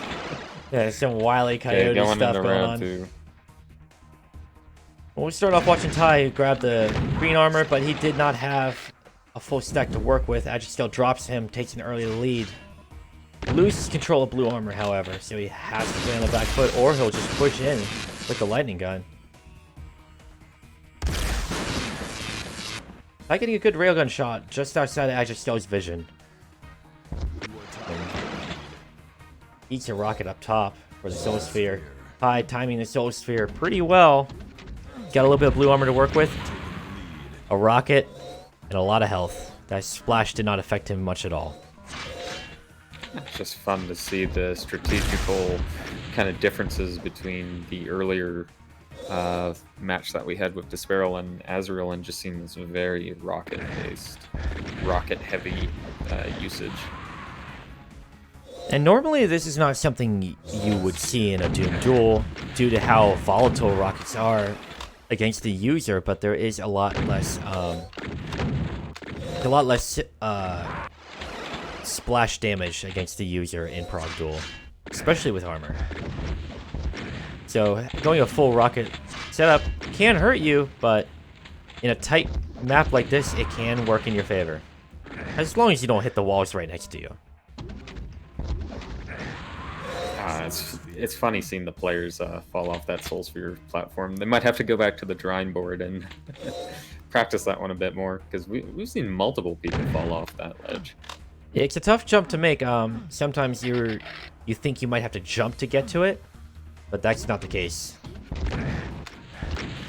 Switching over to Agiskill as he dodges the rockets that were just a cover for Ty to back up and get the blue armor. Smart positioning from Ty, who also controls the green. And Agi pushing forward against a fully stacked opponent. Try to contest for green. Ty has to back away with 1 HP. Save the game, Ty. Save the game. And Agi's still not able to pull the trigger in time to deny Ty the area control of the blue armor. And he's back up to 200 armor, which is significant. He already got a sizable lead, 8 frags ahead.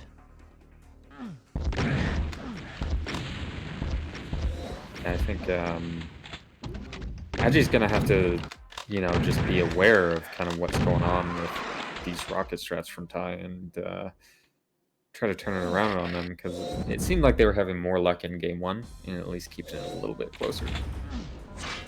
And it's in better control at this point. I think Agi still also gave up the sphere earlier when he brought down Ty on that upper platform, but he didn't check for it. Ty had it, and it helped him in that engagement we just saw. It's a little bit of rocket damage up there, a little bit of splash there. Bringing Ty pretty low. Waiting for that armor to pop up.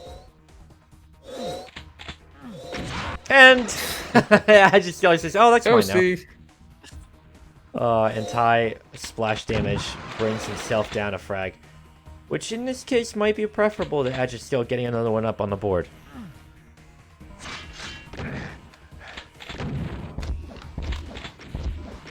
Ty running for the rockets. I wouldn't go in there, Edgy. Ooh, little pop up there, but Edge still gets the lightning gun kill off on Ty. Ty has to reset.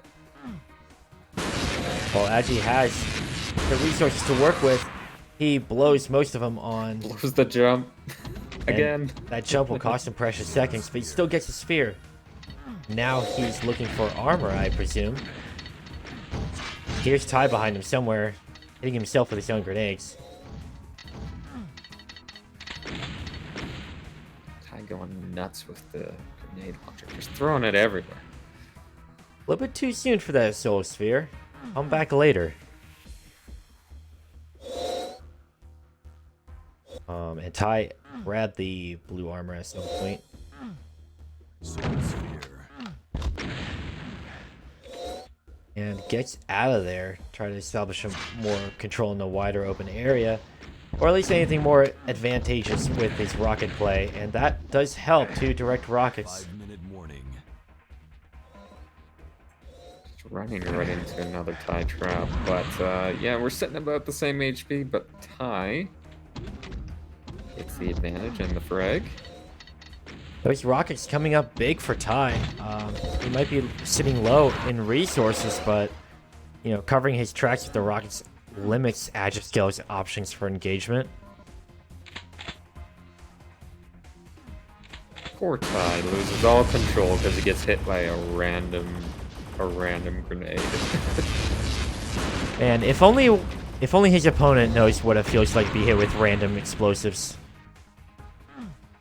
I mean, in that case, like, even if there was a Soul Sphere that came up, it wouldn't have mattered too much to Agi, just being at 195. Because, actually, a good comment in at least what goes on is, in Doom, when you do get these power-ups, you don't have, like, health and armor that slowly dwindle. It's not like an overcharge. It doesn't work like an overcharge. Right, there is no degeneration in as opposed to Quake. I mean, I'm not sure that would make a huge difference in how quick the game plays, but Agiscale was sitting at 200 not too long ago. Now he's trying to track down Ty. He's sitting a little lower on health now after a couple engagements. I think Ty may have grabbed that sphere just before he went down.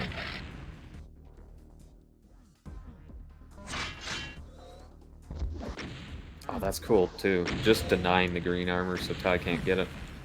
Absolutely. I mean, and there's no reason not to. If you have blue, green armor does not overwrite your armor coming status. early to the Soul Sphere. It's another 5 seconds until it's up.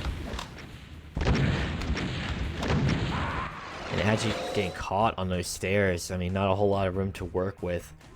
Falling prey to that rocket work. He's down by 4, but he has narrowed the gap in round 2.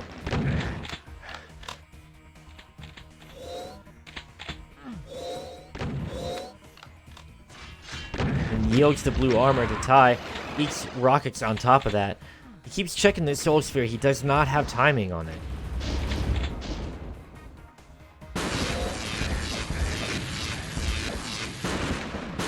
A little overcorrecting with the aim of the lightning gun.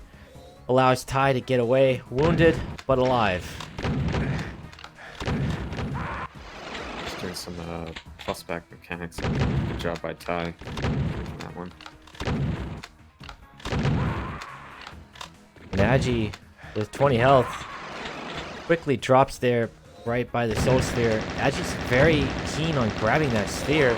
Ty had timing on it, and hopefully now Agi does as well. As Ty is 4 frags away from clinching his group stage round.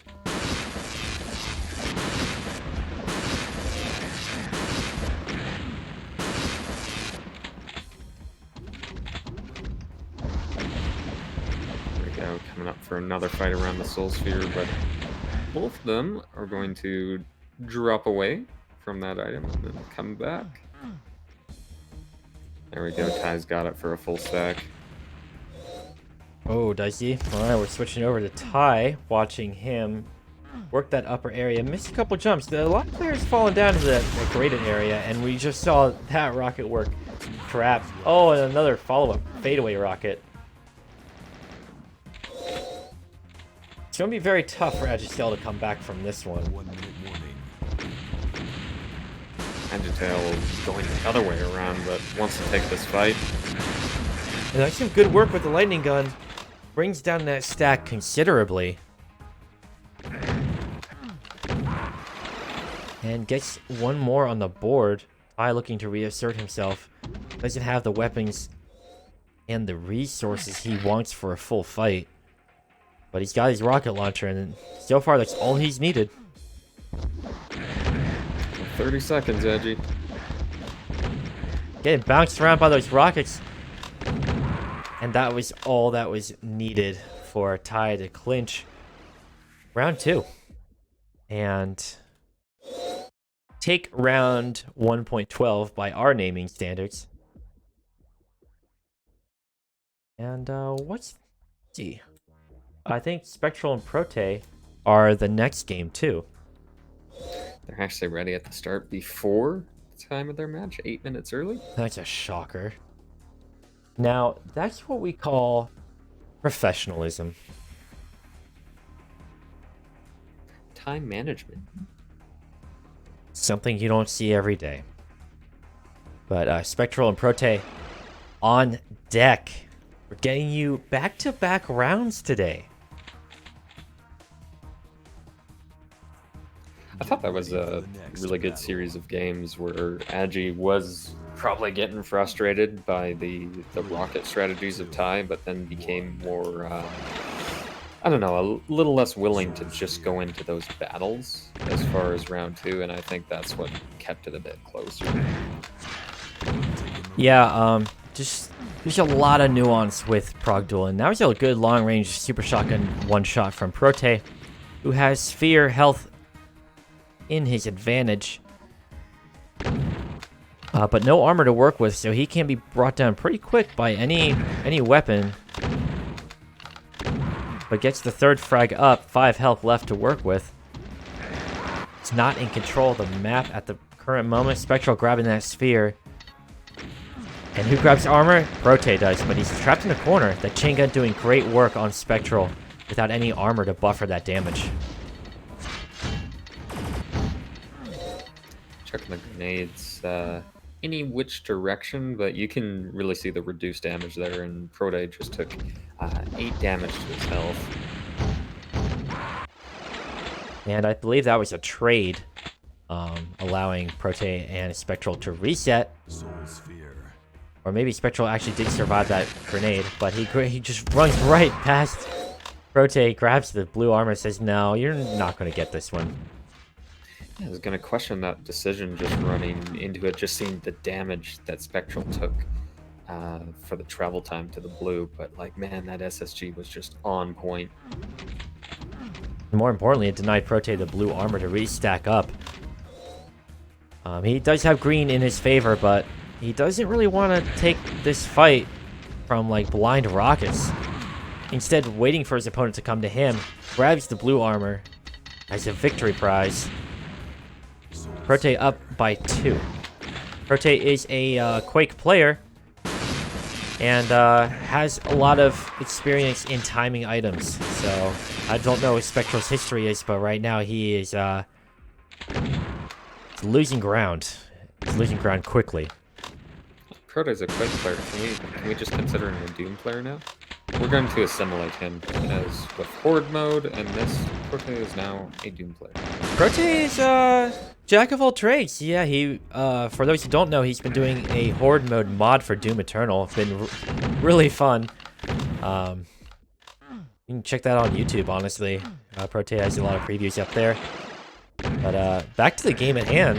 11-4 in favor of Prote, a veteran player of both Doom and Quake tournaments in recent years.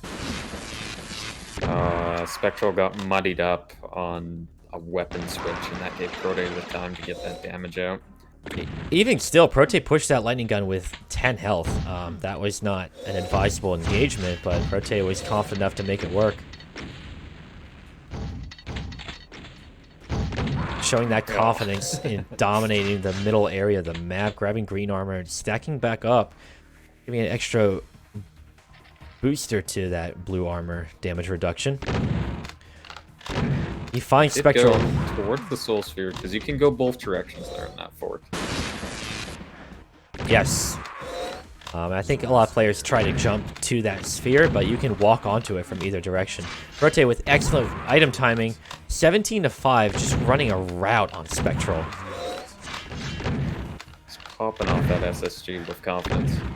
Alright, we got a battle up here. That is not going to go in Spectral's favor.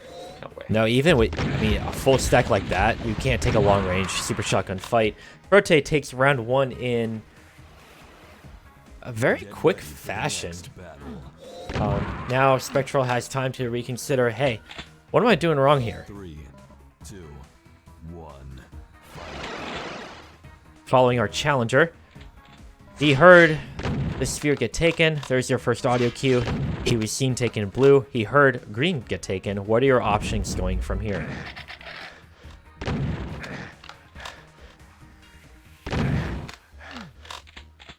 Proto being on the high ground just has all the vision. There's just 2 ways that Spectral can go, and by keeping that, Proto just, you know, kind of hemming them out for that frag. There we It's go, like stuck they- here again. Oh, and another sphere pickup, which actually saved Prote from a frag there, taking that full super shotgun blast. But, yeah, it's like they say in the movie. It's over, Spectral. I have the high ground. The movie. The movie. The greatest Prote- cinema ever. Prote vs. Spectral. Everyone's seen it. 4-0 in favor of Prote. Not a whole lot of health to work with. Trying to take a lightning gun angle. Has to yield the sphere, but says, I'm just going to deny you. Oh, here comes the chainsaw. What a He troll. gets the chainsaw. But the joke's on Spectral at the moment. 4-1. Oh, here's the dreaded chainsaw noise above. Like a horror film. I'm not sure if Spectral is aware how low Prote's health is, but Prote taking a sharp angle, denying that sphere pickup. Excellent reaction time allowed him to pull that off. Grabbing blue, stacked back up, ready for a fight. Just hitting that rail into SSG. Beautiful combo. Protea mastered these types of weapons. Not afraid to lean on the old Doom favorite, the super shotgun.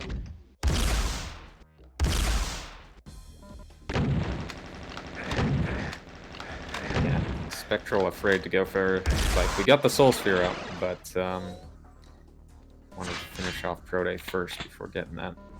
And a great example of being trapped in a bad spot and your opponent unyielding. Keeping that angle, knowing you have so few options. Spectral getting that chain gun kill, but Prote establishing himself up top with the super shotgun a little bit further outside lightning gun range. But here come the grenades. The remote detonators. Halfway to the frag limit. Goes for the soul sphere, but Spectral beat him there. Spectral using his low opacity to get around Prote and steal that. Ooh, excellent shot from Spectral on Prote, saying absolutely not. And this is definitely the chance for Spectral to seize an opportunity to reestablish control with that stack and just push Prote, force him into a bad spot, make him make errors. But Spectral playing pretty passive. Momentum of Prote. Spectral went for the play to try to deny blue armor from, like, bait Prote out, which ended up working, but he cost him 2 frags in the process. Something that he has to avoid if he wants to take this round. And that truly turned into just a battle of attrition there, but Spectral doesn't really want to get into that situation happening down 6. A little bit of a live wire out, but didn't go out in favor of Spectral. Prote says this is how it's done. Good super shotgun work from Prote. Instead of using the lightning gun in that close quarters room, goes for the wide range blast. Reflex.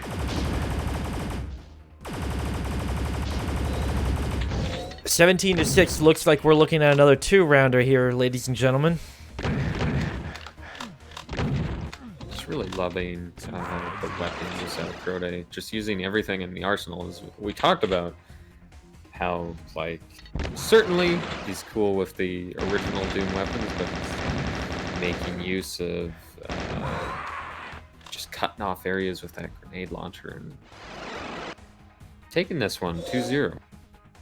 Yeah, Prote recognizing situations where each weapon can apply. That's raw experience talking, and that was a big edge over his opponent. And Prote wasn't falling from the Soul Sphere. Things like that. I think really had to practice those jumps. Yeah, and that's something I love to see in Prog Duel. Like, it's not just aim. It's not just holding a doorway. There's so much more nuance. Like, you fall from the sphere, that's costing you seconds in a set where item control is paramount. Like, that can change everything, depending on how your opponent is timing things, depending on a lot of things. There's so much that goes into these games. Experience does matter. Prote taking in 2 rounds. What is next? I believe Fat Willie and Nautilus are up next. If I'm Going right. by the stats of these matches, another 2-0. I mean, if precedent is to be followed, we'll be looking at another 2-0. Change the overlay up here. I think we're looking for 114. There it is. And I'll highlight the players. So Nautilus against the Fat Willie. Well, we'll see if he can slap that down on the map. We are most certainly clipping along. And a hello to Denizoa, who's in the chat. Says hi. Hello, how are you?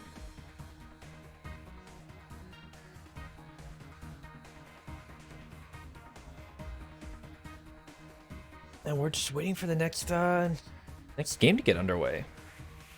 For anyone who's just joining us, I'm Xenaero. I'm joined by KingDime of Speedrunner Lore. And we're casting Lore and Random Diabolical Player for now. Oh yeah, we're both. Oh yeah, we need to get in on that. We need to do some diabolical duels. Sounds fun. But yeah, we're casting the September Showdown event from the Multiplayer Doom Federation. It is a event that is set on Prog Duel, which alters a bit of the old Doom mechanics and introduces some new ones. Some borrowing mechanics from Quake, the Quake franchise, and merges them all together for a new school duel experience. The rules are first to 20 frags or 10 minutes, whichever happens first, in a best of 3 format. Right now, we're about halfway through the second day of this group stage. We're waiting on the next players, Fat Willie and Nautilus. We saw both players in the World Doom League. Actually, I don't think we saw Nautilus in the World Doom League, but he is a older player. And Fat Willie was also known as Shane in the World Doom League CTF tournament. What's the name change there? I don't know. Doom players are, they go through different tags. I think they just do this to troll the casters. You should have seen when Jahar was casting the QH LAN. He's literally got like Team Anus versus Team Boners, and it's just like every team name is like that. So Jahar just has to say these names for like hours on end. So I think Shane's playing a gag on us. Might be. I mean, he's used that name for a considerable bit of time. I think everyone just typically calls him by his real name. But new players do go through different evolutions of names. I definitely have done so in the past. But it's just what happens in an online community. But yeah, the team names from Jahar's cast have been... Those are always really Excellent. funny. What were your old names then? Are you? Oh, I used to go by I think the most common name people used to know me by was DD133. And that was the name I came up with when I was like 10. I got sick of it. And this name bears no particular significance either. I just wanted to change up. There was no source for it. It was almost like a random button. Kind of. I took the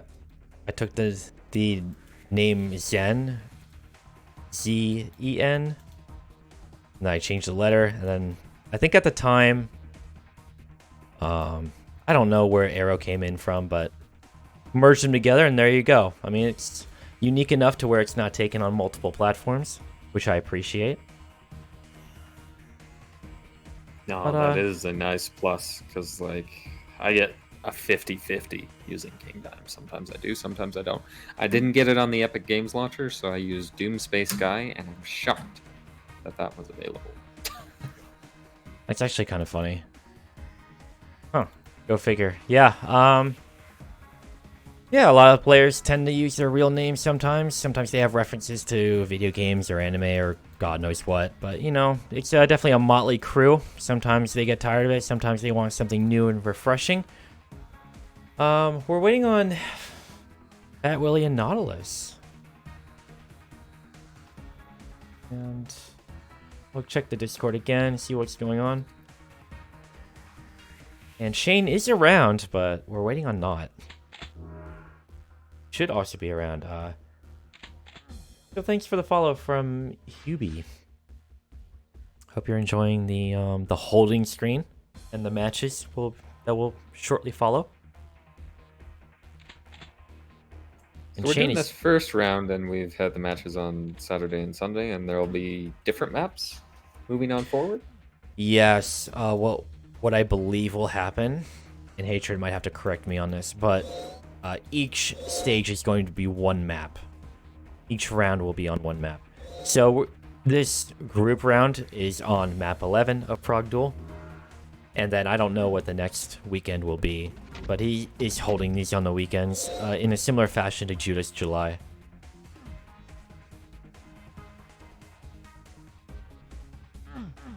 Which was, I believe, Jahar cast that one. And that was pretty fun to watch. Jahar and all his professionalism.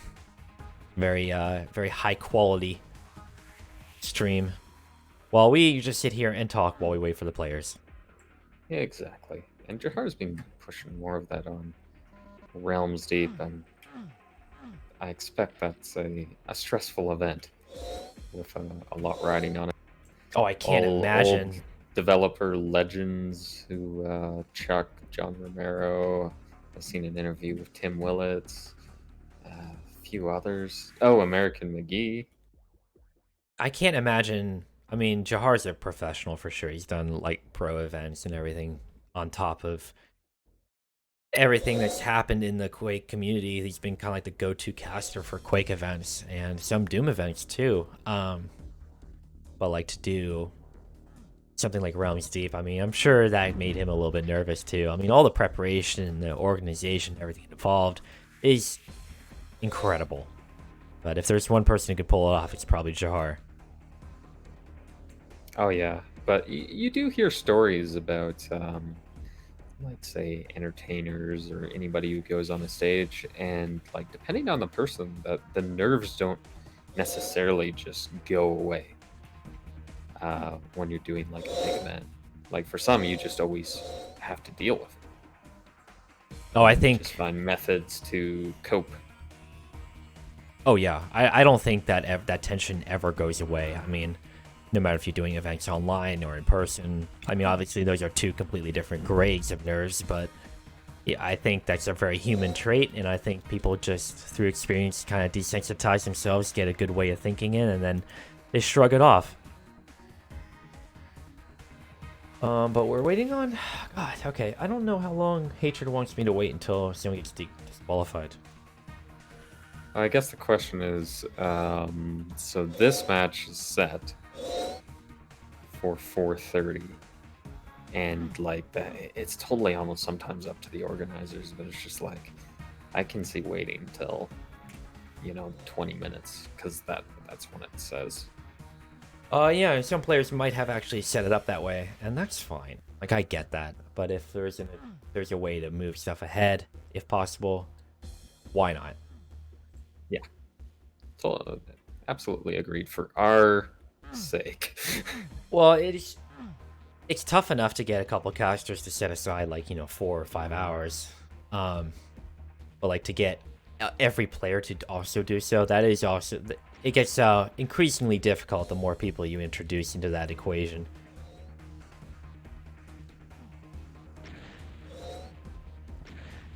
But yeah, I actually want to see the Romero interview later, so I'm eager to see what came up in that one.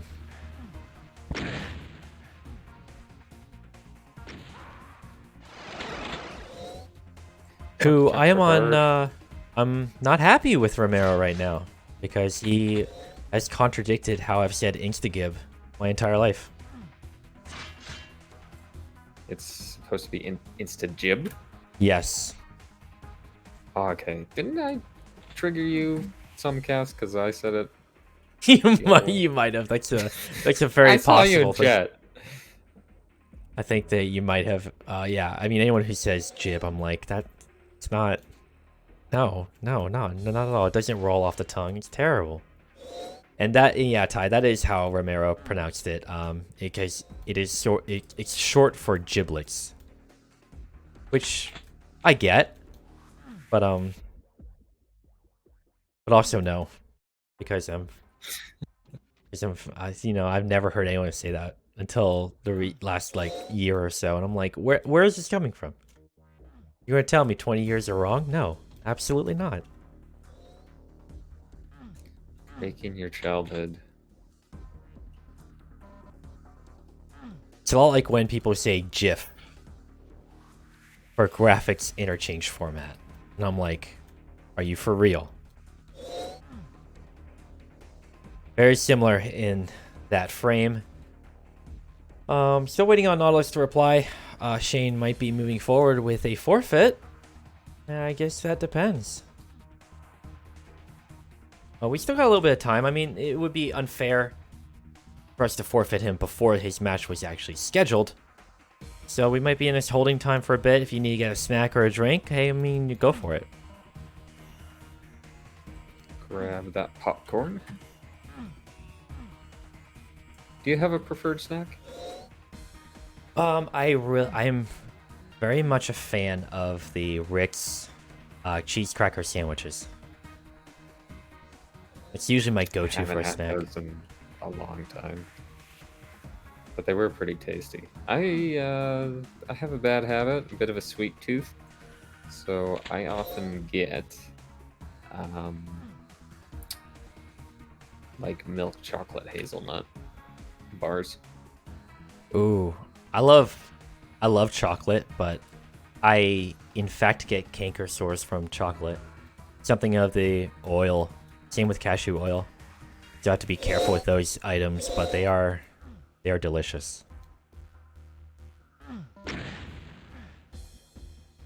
I have a terrible sweet tooth. I have a 5-pound bag of apple rings under my desk.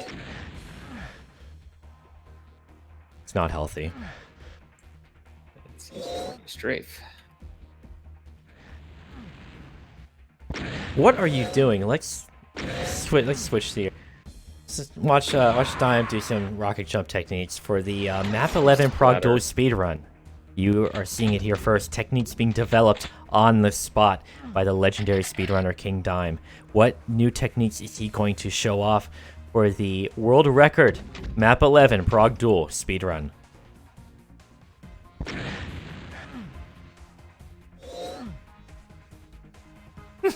He's jumping. Welcome to Wacky Time, everybody, where we wait for competitors to show up in the server, and we kind of just do whatever in the meantime. Soul Sphere. Well, we wait on the sleeper players.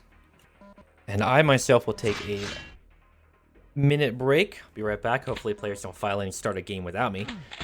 But enjoy KingDime. You never know. Didn't that happen earlier? I think it did. Seems to happen all the time, but no, it's kind of like a cool change up. Like as far as mods that I've been trying anytime soon, Quake Champions Doom Edition plus this one, just getting like that. It's a different style of play.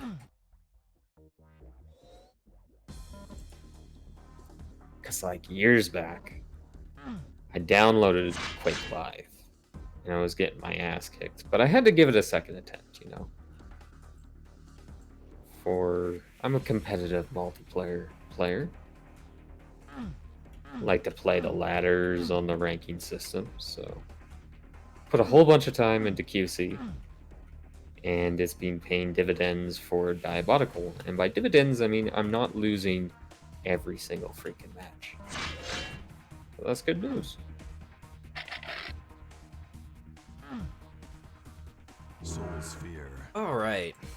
Any developments? Last minute? No, not really. Oh, the last 3 matches were played. They were Oh very my one-sided. goodness! You well, missed it. That would You have to missed be. it all.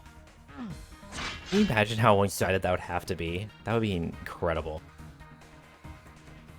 20 same spot spawns. That would be really funny as hell.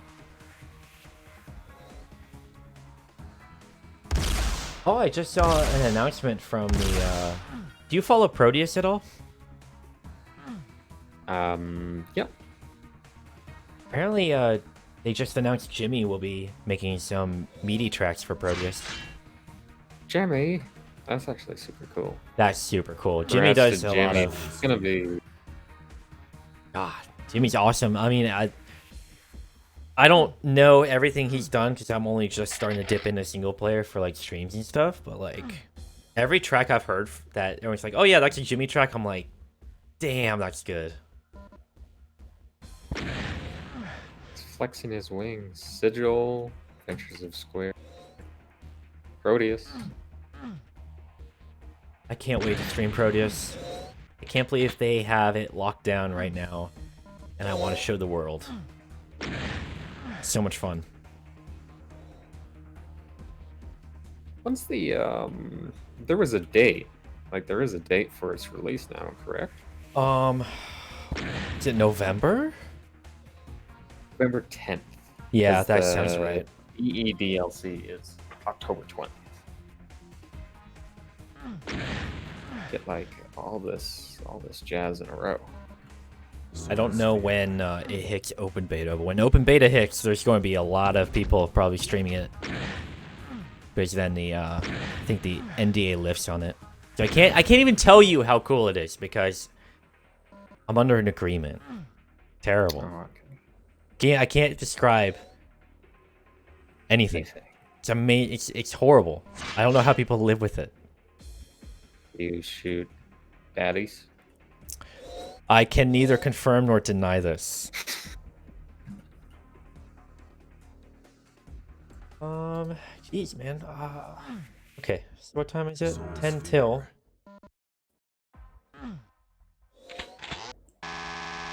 All this is being highlighted relentlessly. The chat. It's gonna come Awesome. to hundreds of notifications. Absolutely fantastic. He's probably not even at his computer. He shows online on Discord. But we all know that doesn't really mean a whole lot.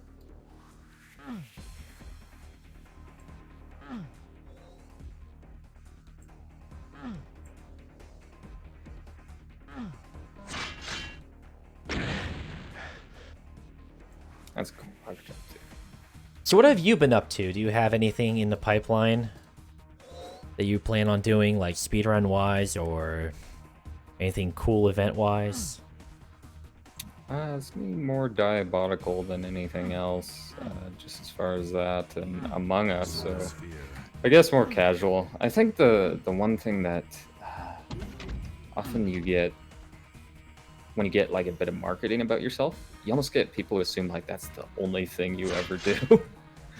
It's like I've been branching out a bit just to actually play some casual games, because I've always said the one downside to kind of speedrunning is you're always playing the same game, and you kind of get to a point where it's like I want to see what else is out there. But there will be some speedrunning coming up. I'm not going to talk about it yet, but in the next few months.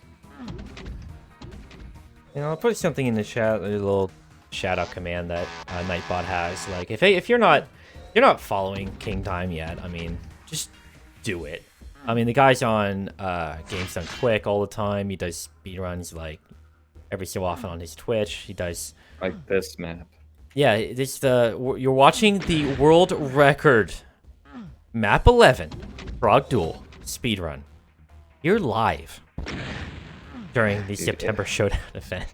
It's so hard when you just play a bunch of different source boards. It's just like, oops. I actually had Different physics and I had to delete my Xenaero config last night because to get the proper lighting on this map and all the effects and stuff, I turned on OpenGL and I had... Something was wrong. The image... I have the image somewhere. I'm going to actually upload it and put it in the chat because it's terrible. It's like the lighting was at a factor of 100. And I was like, what is happening here? Now, the holding screen I rendered with GZ Doom. That's how I render all my screens, but when I did... This is funny. This looks hilarious. Come on, upload it. I swear to goodness. There we go. But I put it in the chat there, and that was how it initially looked. I was like, what the hell? What the hell? That lava looks like it should damage you from a mile away. You just see it and you're instantly taking damage. Yeah, it's terrible. But yeah. That being said, I mean, a lot of source ports operate differently and are not always compatible with the same projects. It can be kind of difficult to coordinate. Players, obviously, who play a lot can tell that there are intricate differences. However slight, can definitely throw you off mentally. And that's just the nature of how source port development has gone over the years of Doom. Some ports try to go for more of a quote-unquote authentic feel, rivaling Chocolate Doom but with multiplayer capability, or hey, maybe they their mission is to have more of a modern Z-Doom style modding capability but with netplay enabled. And you're going to have differences that happen. Each port is good at different things, and that's why the Multiplayer Doom Federation is where it is. They run events all the time. You know, with fair... Maybe not like every weekend, but you definitely have something happening once a month at minimum. And they run it on Z-Daemon, Otimex, Xenaero. And you have other leagues that are happening around too, so Doom is definitely not dead by any stretch of the imagination, but I'll tell you what, my patience is running very low on health at the moment. According to a podcast I saw on Doom, it is dead. So that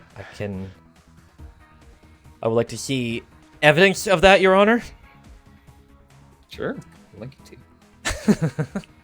You're actually going to link it to me. I saw you stop moving. It's awesome. No, God, if anything, I think single player is taking off even more because the amount of projects that are coming out is mind-boggling. See, it says Doom is dead. You know, and I like how I linked my own podcast. Right-click, ban user.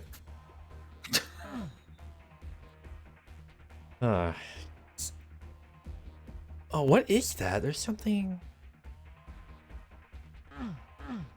Oh, OBS has like a weird... You can ban somebody on what looks like a scale. From, yeah, okay. We're not going to try that just yet. Although you have tempted me. Not bad behavior. Terrible. What an example you're setting for all these impressionable youths that are watching the world record speedrun. Impressionable youths play Doom. Yes, they do, and sometimes because of them we have to disable messages in matches. Soul Sphere. You know who you are. Be nice to each other. I mean, if we weren't getting the youth come and play some classic Doom, then I think the community would have died a long time ago, but we just constantly get new people. It's always surprising how much longevity just Doom has had. I mean, such a great game. It's timeless. I mean, the modability is... Oh, and there he is. Almost right on time. Nautilus and the Fat Willy will be underway here shortly. Thank you for your patience, or lack of patience. I thank you for that too, because I feel that. Even though technically we will be starting a few minutes before their scheduled time.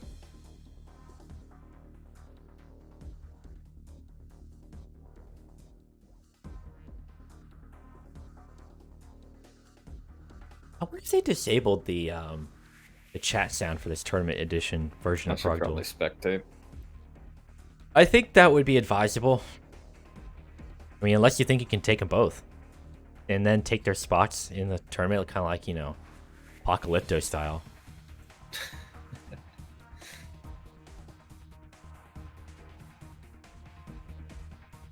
Nab the spots for how much money can I make from this? You win... You win a Prog Duel Eternal champion, Pride? a cardboard cutout of a championship belt for Prog Duel. That's worth it. Let's go. It's all you need. Hell yeah. Display that in the background of your Twitch cam. Hell yeah. Oh, we'll wrap it around the 2 Cacodemon plushies. Oh yeah, they could both be holding it up. See, that we're coming up with hot, fresh ideas live. This is how content is made, folks.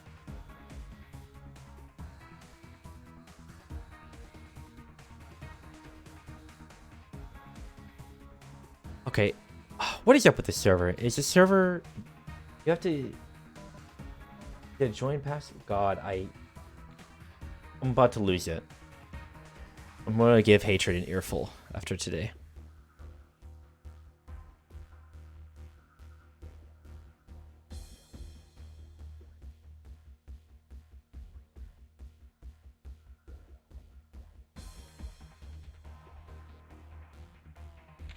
Why we can't have all the official servers have the same settings is a slight mystery to all Zen.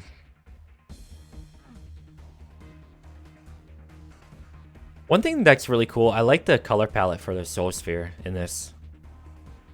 Very crisp. Like not the dark blue, but it's like got like a kind of like a sky blue highlight. I dig it. Looks like a soul sphere. That does, and the blue armor's it's got like kind of like an almost like an indigo shine to it. I dig it. I like colors. Colors are what make Doom Doom and not Quake. Quake is very brown. It's got some blues and some browns. Generally, the only blues you see are the lightning gun. The blue dancing explodey enemy. Oh. The slime. Well, I suppose. I mean, I don't even think it matters if I say it in the server, but I'll just...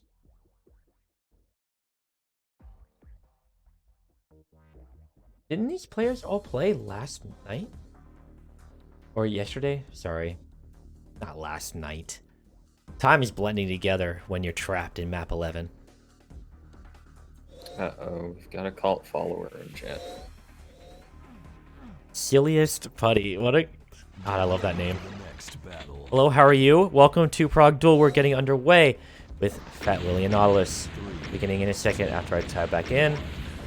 We're beginning on Nautilus, who spawns next to the green armor. Picks up that damage reduction. Here's Shane pick up the sphere. Where do these players go from here?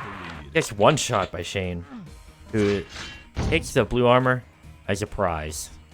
Establishing item control and looking for his opponent. Their opponent being stuck there. When you're by this far little area with the elevator, you're stuck there. You can either go up the elevator or you have to come straight back through your opponent. Soul sphere. And nice, some good item control from Shane. Not gets a good railgun shot off, but it doesn't do a whole lot of damage to that blue armor damage reduction. A lightning gun follow-up ensures a 3-0 scoreboard.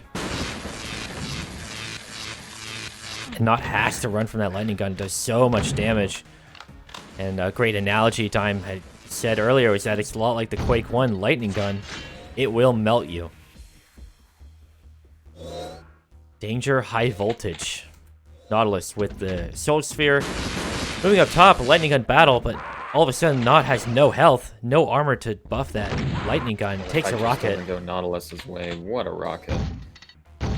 Little prediction there from Shane. And he doesn't have a whole lot of health to work with here. He has to be careful. But he wins the engagement. Shane's just been kind of controlling the spawns here, not even really going to Soul Sphere, but that gave just enough timing for Nautilus to steal that.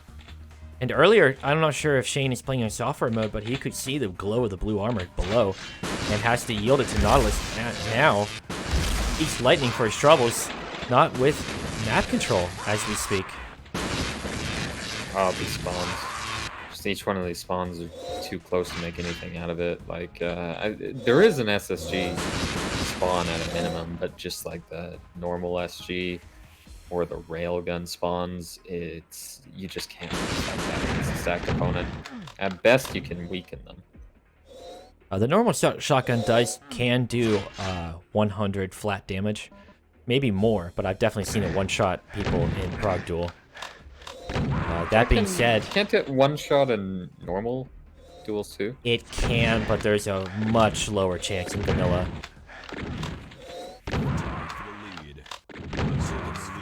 I'm sure Devastation has the odds written down on a post-it note somewhere.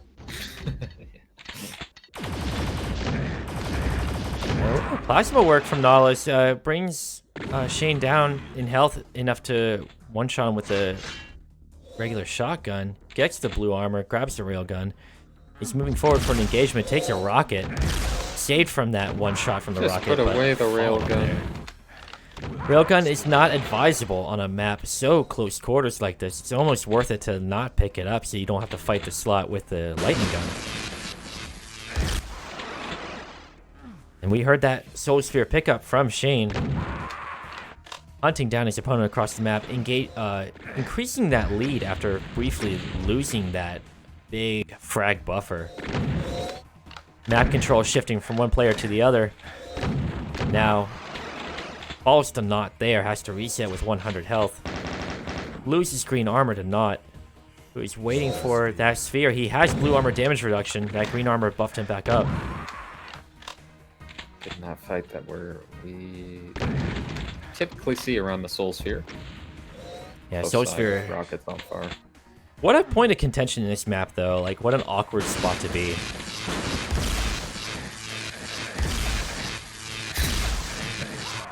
And a swing and a miss from the Railgun Master. Nautilus with low health, though, has to go for the soul. Grabs it. At least it denies it for his opponent. That's important, too, in a map like this. Looks like Fat Willy lost Nautilus and is kind of in no man's land, just in the middle of the map, but It's a great shot off Nott, dropping down from the stairs, kind of a fadeaway shot, but he hears the spawn behind him. He's clear for that blue armor.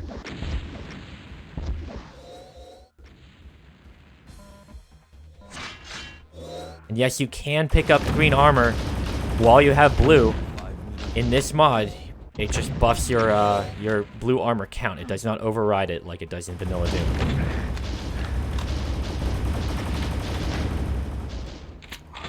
it's not gonna do you very good.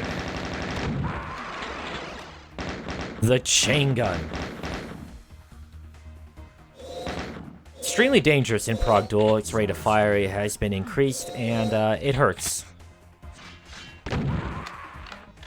Not realizing that Shane was behind him. Grabs the armor, but drops as a result. Only 2 frags apart. These competitors are pretty close in round 1. Yeah, I think from all the matches, this is the closest single game we've seen. Everything's been widespread. Yeah, both players adapting to each other as well. You can see the glow of the blue down there. Well, it's definitely down there. I don't know if he's playing on software mode. If that's the case, he won't see the glow. That could be a big deal. Yeah, it can. Some people like the fidelity of software mode, but I was playing on this last night in software mode, and I couldn't see a damn thing. This map is mostly lit by the dynamic lighting. But Shane up 15-12 in round 1. Both players playing pretty slow, except for when they jump across the lava pit at each other. And a valiant effort, but no super shotgun blast connected there, and that could have been the difference maker. Not with blue armor, and a chain gun, and a super shotgun. Shane with a supercharge, looking for that armor. Finds it, he's in a good position to push. But he might not be aware of Nog's status. Aware enough to where he drops him. 16-13.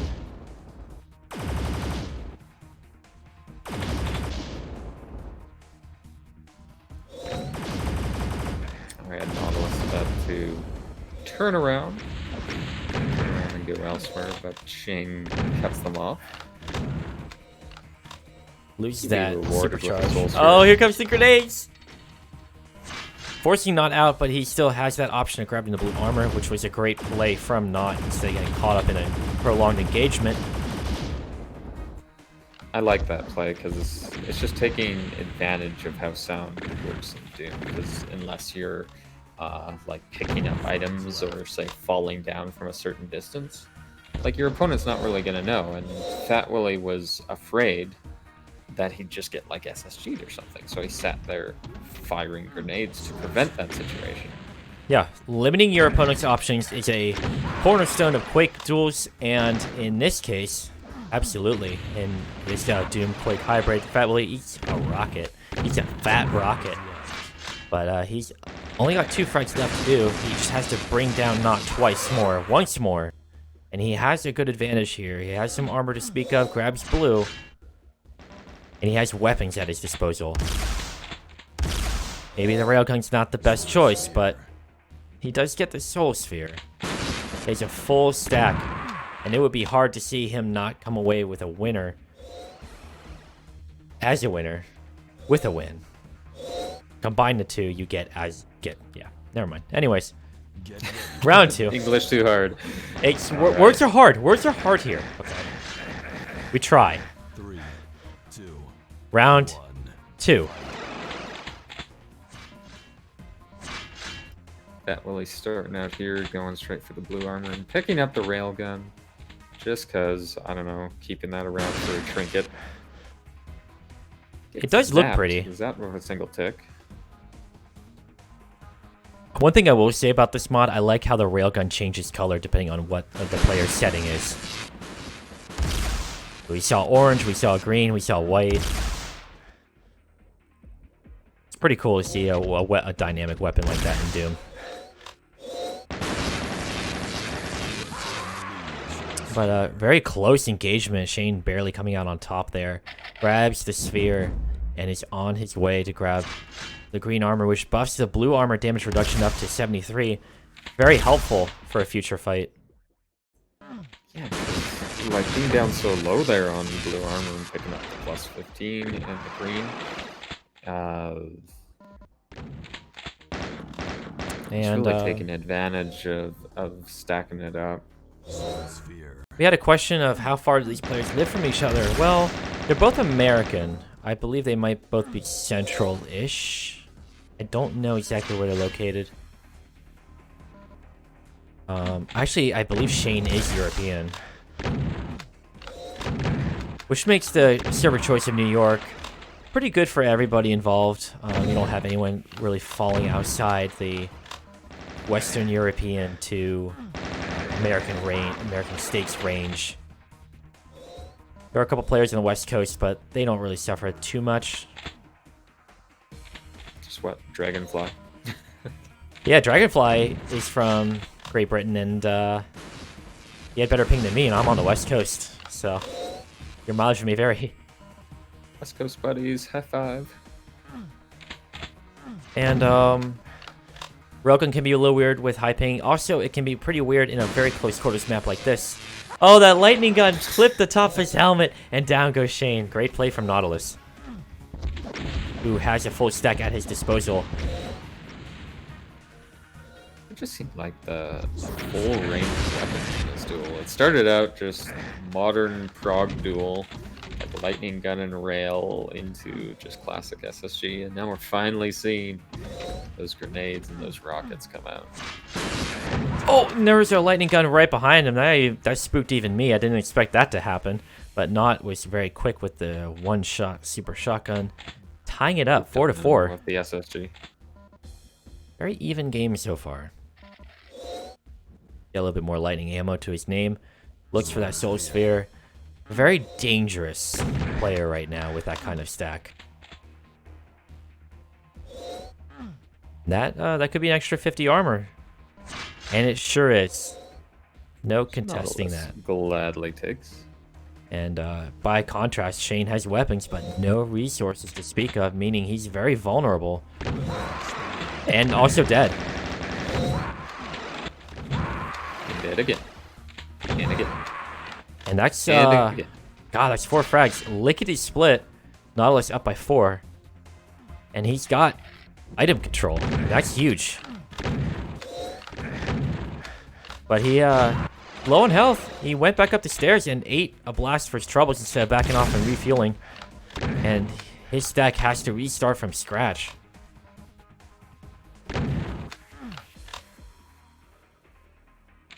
But overall, a pretty even matchup so far in this game. Players kind of giving each other some respect, fighting for the items, and working on their positioning as they look for the next fight. That's good, just keeping up the grenades on the top, but it's just Shane can finish it off. That was a good play from Shane, I thought. Like, that drop-down blast definitely caught Not off guard. And he was able to follow it off the next spawn, but Not looking pretty hurt, but he's 5 frags ahead. He needs to be careful to not give up map control so easily. He gets a good rocket shot off on Shane, even though he just grabbed blue armor. He's got explosives at his command. Shane looking a little wounded after those rockets. And the rockets do fly faster. Chain gun fires faster, shotgun hits harder. There's a little bit of weapon rebalancing with Proc Duel that makes players consider all their options. Not less up by 5. Like you've got this full set, this full arsenal you can pick from, and it's just like the SSG just feels like the Russian overkill mod where you just take it out. Boom. And yeah, Super Shotgun is still very valuable in a close range point blank fight. Much like the lightning gun. Nautilus not making the same mistake twice and sitting in the mega health area to get lightning gun to death. Some good chain gun work there. Name of the game is to bring your opponent down as much as possible with that low health, but he actually gets the frag, secures it 16-8. He's built a pretty good lead here. Yeah, with 4 minutes to go, but I'm personally cheering for Nautilus because I'd love to see a game 3. Have it go down to the rubber match. I think it's all but guaranteed here with the spawn frags from Shane this round, or on Shane rather. I mean, he's lost a lot of ground from multiple spawn frags. And sometimes you hate to see it, but that is just how it works in Doom and Quake.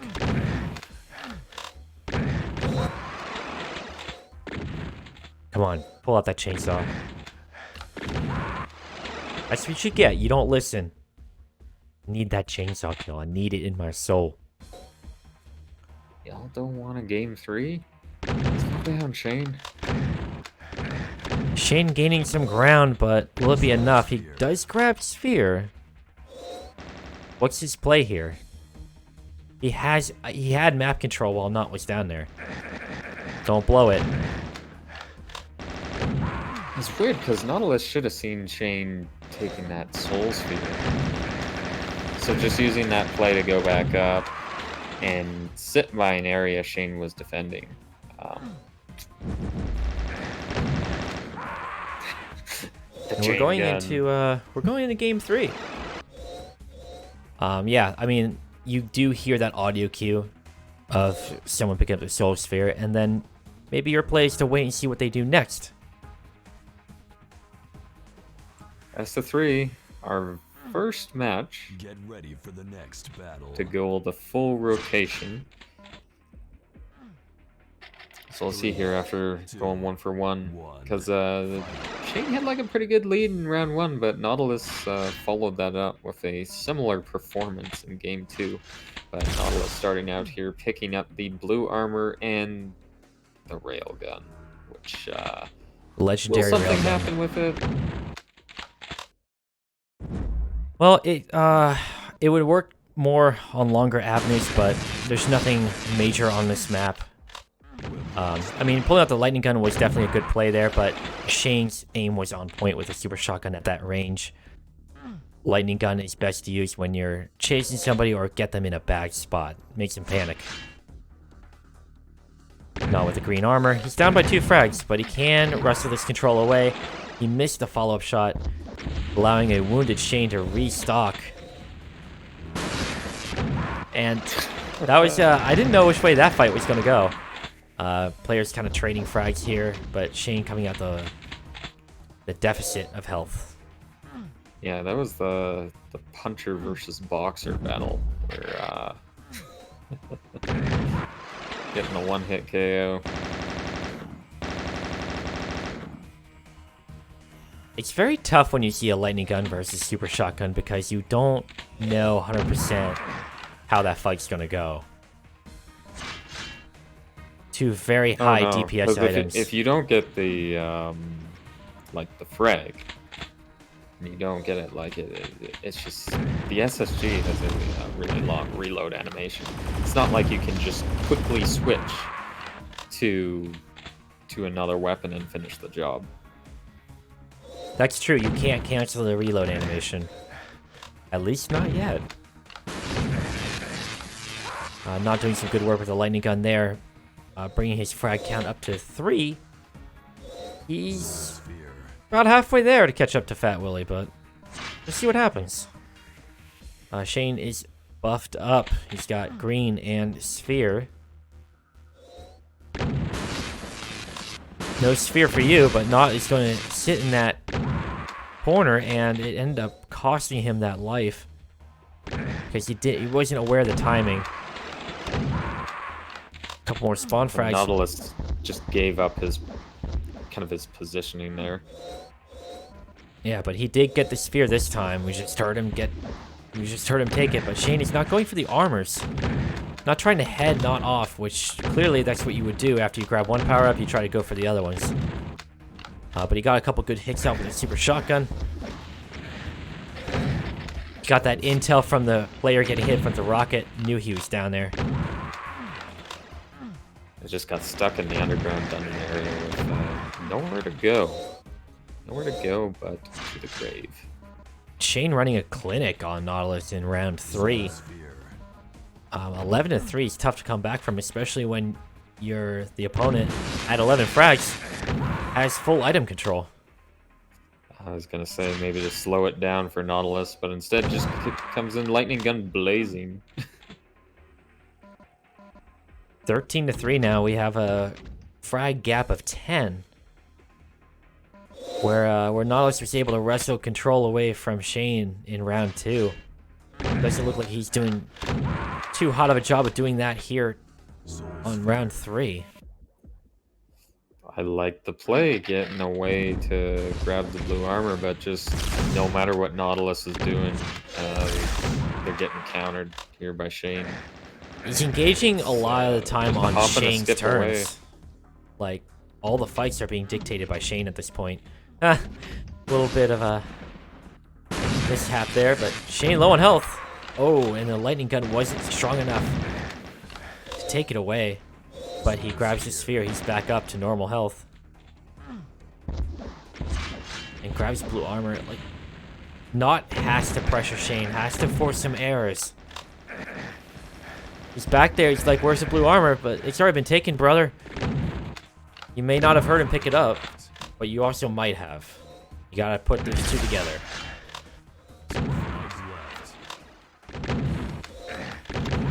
Just a dominating performance here. 19 to 3. Coming up here. Oh! No, wrong. 19 to 4. 20 to 4. GG. Well, that was our first game all day that went to game 3. Nautilus put in a a really good performance in round 2 to bring it back to a 3rd game, but Shane just stepped up his play. And that's Played how you do very it. aggressively, had the item control, and Nautilus looked lost. Yeah, Nautilus had a very hard time getting map control back. And that's kind of the name of the game with a tight map like this. I mean, if you lose map control, you can't afford to fight Shane on his own terms. Like every game, every fight, he was going to him. It just didn't work out. But let's see. We're looking at our next game will be Razgriz versus Stark. I'm going to see if these players are around.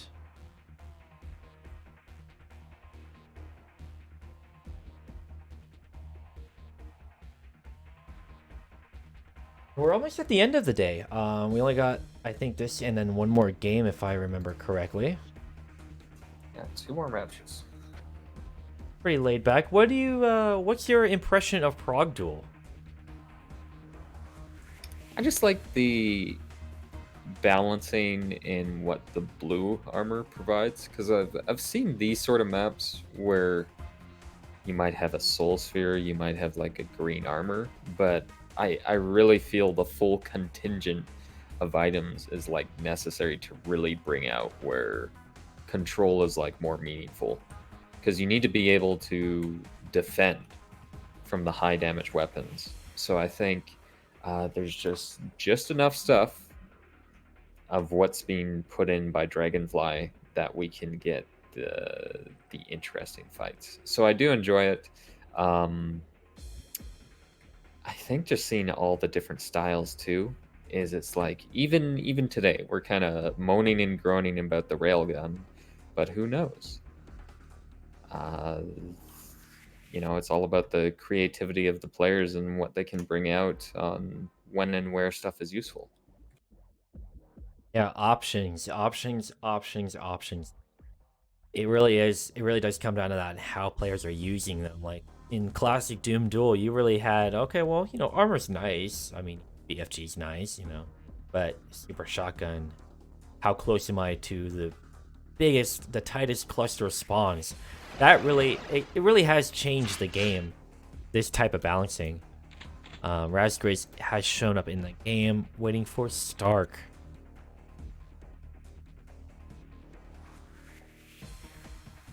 But yeah, I think this is the first weekend of the Prog Duel matchup. September Showdown, this will be stretching out across multiple weeks. I don't know how many players are going to be eliminated from contention after this group match, but we'll be seeing another map, a different map next weekend. And we're hoping to catch some of the games next weekend. I don't know. I can't say what Dime's schedule is going to be, but I sure hope to catch a couple games next weekend too. Oh yeah, especially with a new map. I'm interested to see where Prode and Disparl,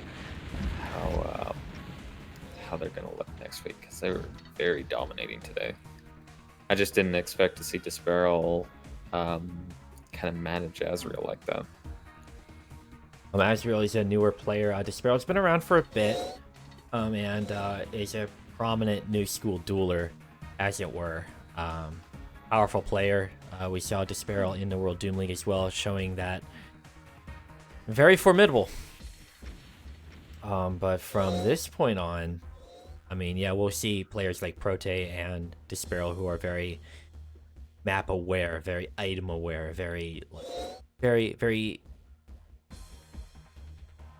intricate in how they control engagements. A lot of finesse. Those players will absolutely move on.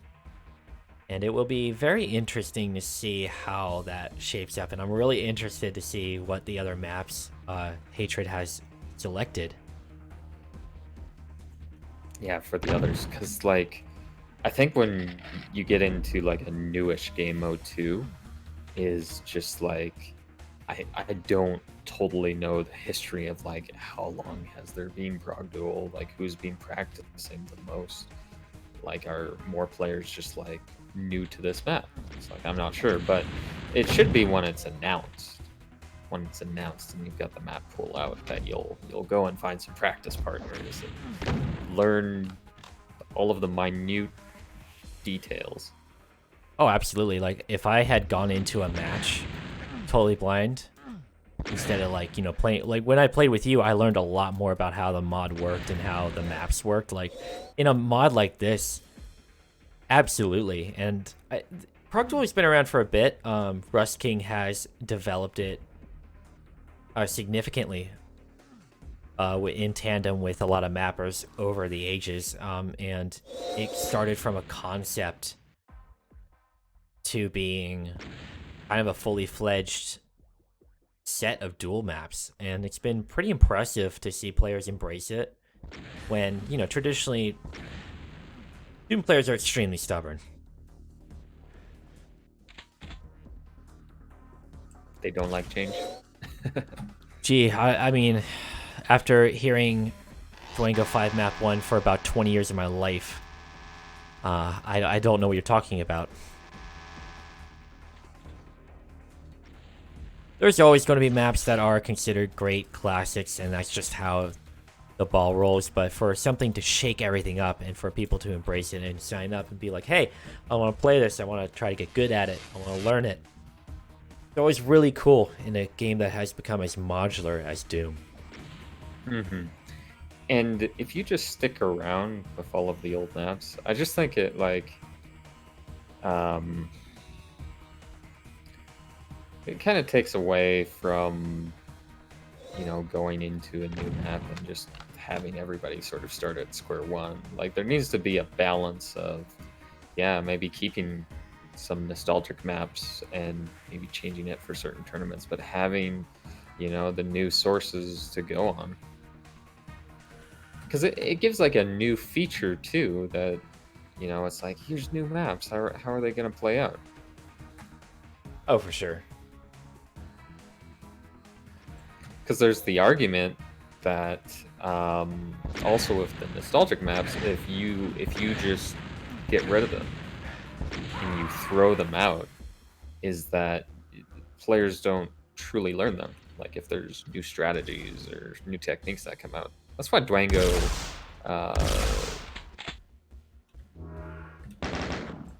Dwango 1 map 5, right? Super bad with remembering. Oh god, which one is that? I don't... You'd think I would know after having played multiplayer as long as I have, but after a certain point, all the numbers and maps... Dwango 5 map 1. Dwango 5 Oh, map map 1, yeah. Yeah, I was mixing up the two numbers. But that one's really stood the test of time just because I think there just is so many intricacies to it. Whereas, like, I just almost feel something like Dwango 5 map 7. You almost don't... I personally don't think you need to see it anymore. No, I will touch on that subject a bit. That is kind of a spot of fascination in the Doom community where that map was like one of the core maps that was always played because there were always a couple people who were really good at slugfest maps. And that was kind of like a show of force more than anything else. And it was like map 7 plus. You know, Dwango 5 map 7 just took the map 7 layout, just made it, okay, we're just doing a showmanship map, basically. When it was meant for FA, it became a spot and duel for players who didn't have a whole lot of finesse or wanted to flex their raw power. And nowadays, we're looking at maps like Prog Duel, where it's almost entirely finesse, because everyone has gotten good with aim. Get ready for the next battle. And we heard that. That is the announcer saying that we're looking at Razgriz and Stark. 2, 1. Here we go. Fight. Starting off on Stark, looking, is he going to turn around and see that blue armor? Yes, he does. Doesn't grab it. Yes, he grabs it now. Good job. But that gave his opponent a lot of time to set up. Valuable seconds have been lost. That blue armor will help. Razgriz with green and some overcharge. Grabbing some utility to work with, some rockets to flush out an enemy, but Stark says, I'm coming to you, and takes that fight. Pushes him now lining up around the soul sphere, but Stark is in the disadvantaged position, and Stark well done eats with that the rocket. Low health will cost you from little exploratory rockets, I like to call them. Gets you that intel, or gets you a lucky frag. 1-1.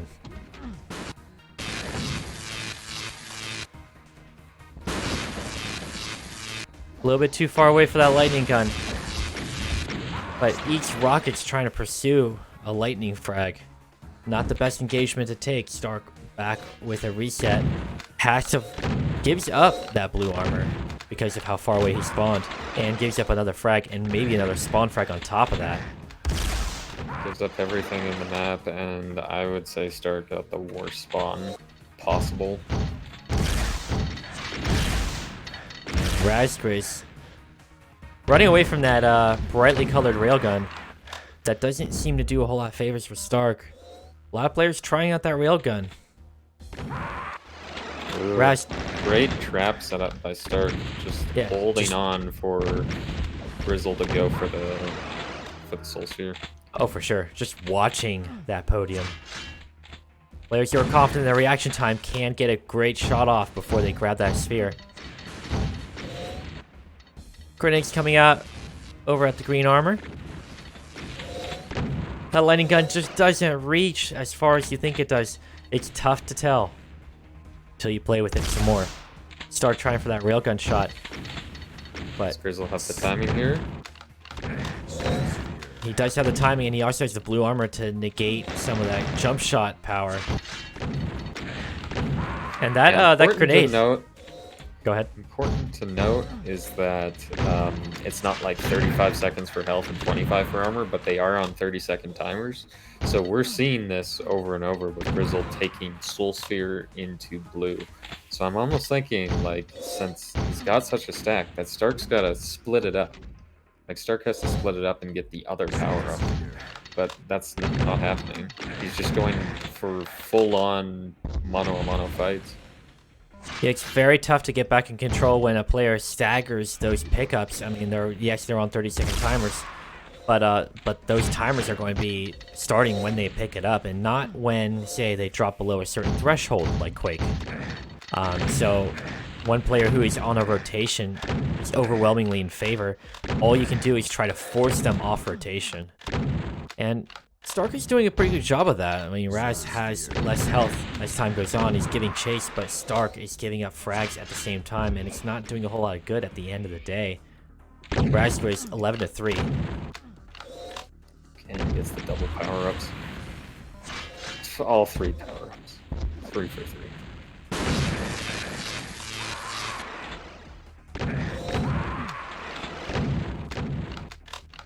And it probably is a little easier to do this kind of rotation in a smaller map, but Stark is not utilizing everything around the map to try to force that off. And yeah, Stark split the power-ups. Stark grabbing blue armor after Raz was not timed very well. He couldn't keep up the rotation 100%. And this is where you can build a comeback if you play it right. So Raz has 200-200. That is that's a spicy meatball. Yeah, it's the unfortunate truth about not breaking up the power-up dominance earlier is that, like, Stark is still gonna have to fight below stack.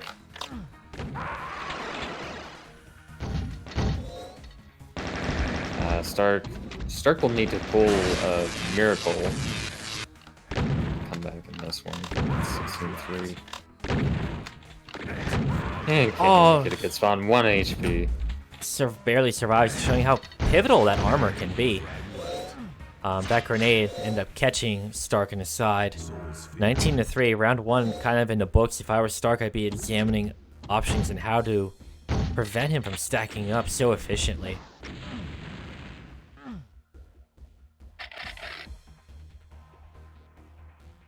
It's very tough to, like, if a opponent's on full rotation in a shorter map like this, how that unlucky grenade splash ended up rocking him on the stairwell. But he was done anyways. Round 2 beginning with 1 point on the board for Raspberries. We'll see if Stark can bring this one back. Raz Grizzle grabbing blue armor, and we got Stark with the Soul Sphere. Just some misses there, and Stark gets the first kill. Ooh. That chain gun is not what you want to be Following up with a facing chain down gun. at 35 health. Good rocket.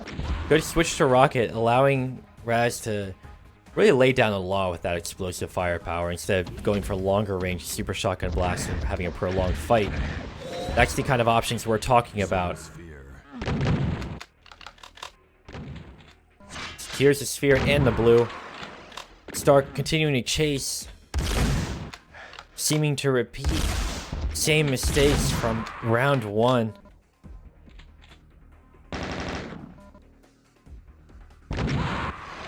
A mutual. And a good job from Stark camping that corner. Gets a follow-up. Soul Sphere. Take some chip damage from the grenade launcher, but good for Stark and keeping a clear head and, you know, trapping Raz coming up there so that we can get an even footing. Or somewhat. 8-4 right now with grenades coming out for Raz Grizz. A lot of fights happening up there at the top of their Soul Sphere. No dice for Stark. And we're going to see a repeat of round 1. If this is going to just keep going this way. Rotation's going to Raz, but Stark has something to say about it. That was a fight that I did not expect Stark to win, pushing that. Oh my goodness. That's, you hate to see it. Ooh, little jump shot blast from Raz Grizz says you're going to die in that sphere alcove.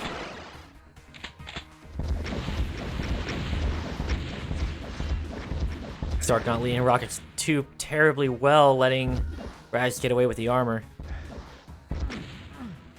Oh, blasted himself. Got knocked down to 3 HP. Where did Stark go? Okay, so Stark is down by the blue armor Stark's been now. the split. Oh, and it just spawns as soon as he leaves. But he's able to grab. He didn't grab it, or no? Raz grabbed it right before he died. That's right.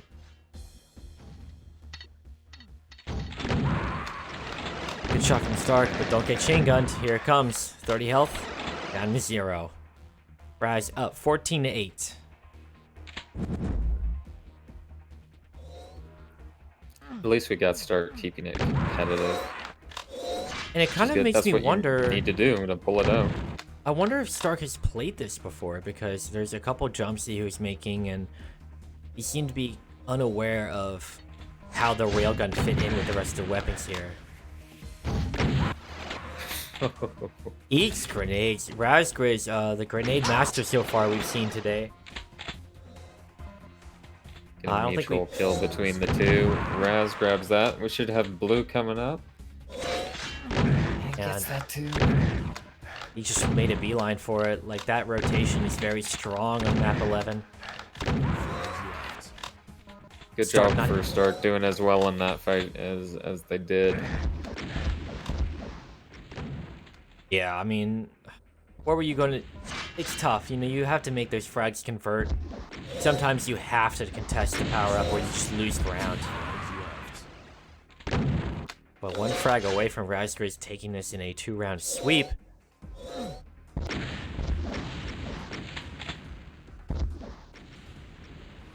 Fairly convincing, too. I mean, Stark has not done a lot to offset Raz Grizz from his power-up rotation, allowing full control of the map. Oh, I think the round out. I don't know why the counter on the HUD is off, but it's 19-9. Oh, it's showing 20 tonight. I know, it's... Well, welcome to the world of scripting around Xandronum's locked HUD problems. Reset. We're looking at only 1 frag left for Raspberries. Trying to get some work in with those grenades, but has to fight the lightning gun too. Doesn't want to give Stark too much of a beat. Good grenade at the bottom, and followed up with the super shotgun, securing that victory. Well done, Raz, looking very dominant in that. But still, I liked what was kind of going on in map 2, and I think Stark did kind of learn their lesson from 1 in that when you're down that much on stack, and you've got both power-ups, you know, so closely intertwined to, try and just deny that from the enemy. And I think that's why we saw a 23 score drop to a 29 score. Yeah, I mean, it's just another intricacy. I mean, like, I would have liked to see Stark a little bit more comfortable with the newer weapons, and someone had mentioned, oh, like, maybe he had switch on, pickup off, and his weapon priority wasn't set. Like, who knows? I mean, I believe that there are probably some players who signed up and haven't put a whole lot of time and practice into it, and that can make a huge difference on a mod and map set like this. Absolutely, especially playing somebody like Raz who looked very well prepared, and like the weapon choices were on point, and was just really capable with timing the items too. I don't know about you, Zen, but I always forget the timings. They're a lot easier to keep track of when they're all 30 seconds. Kind of Quake Champion style, really. I believe those are all on 30-second timers, too. Adding 35 seconds to 43. It's tough. It's tough. I won't lie. I'm not the best at it, but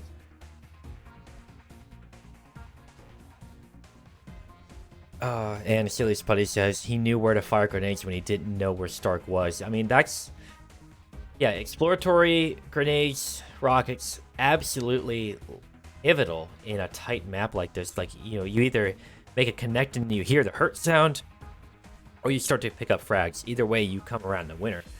And even if you don't hear anything, you're eliminating that angle in your head from the mentality. So there's a lot that goes into matchups like that, and it's cool to see players taking advantage of that. But we're looking for the last game today, which will be Corporal Hicks and Alex. Yeah, Alex coming back for revenge after the 20-2 frag loss to Dragonfly. And shout out to Bones for highlighting the relevant screen names in the Discord, because those names are not who I would think would be their Discord names are radically different from their screen names in the tournament, is what I meant to say. Which is a little drives me up the wall. But we know who's who. We have the people who know who's who. And life goes on. So, BF ready. I don't see them online. Yeah, both Giraffe Man and BF Ready are offline. Uh-oh. I wonder if we'll see a double forfeit to round out our day. To end the day. The anticlimactic finish. To people who don't watch Doom tournaments a bunch, this does happen. In the first round, you're going to have people who sign up and don't play a ton, who aren't as committed. Maybe something comes up during the weekend. We really don't know. But oftentimes, this process gets way smoother from there on out.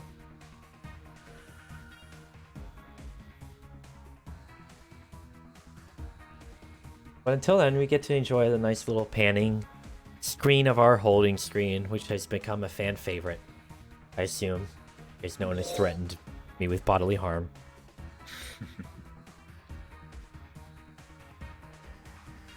But No, all of those threats happened yesterday in your games.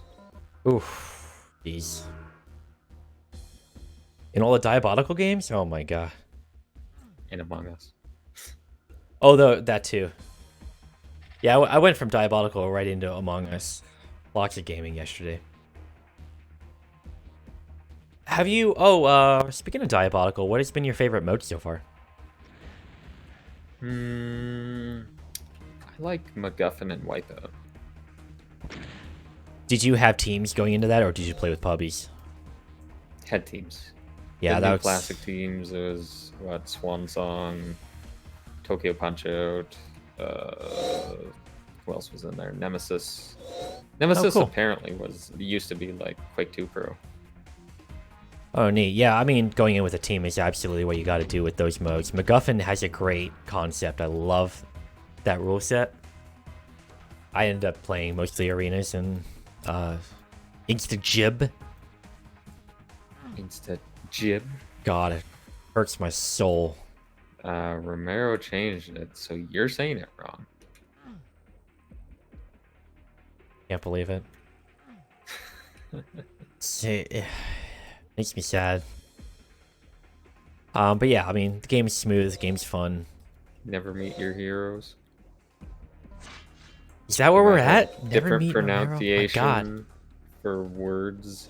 It's okay. I beat Romero in a skill tag duel. He can't. Whatever. Did He can you? change words all he wants. Yeah. He shows up. He used to show up every so often. Play a little bit of multiplayer. I think one of my friends actually has a screenshot of him getting punched out with a berserk pack, and it's just Romero laughing in the chat. Somebody no-showed yesterday. Actually, you know this person, Rock King. I don't know if Rock King still has that screenshot, but it's a great screenshot. Oh, okay, yeah, so Corporal has no showed and Hatred still hasn't got a response out of him.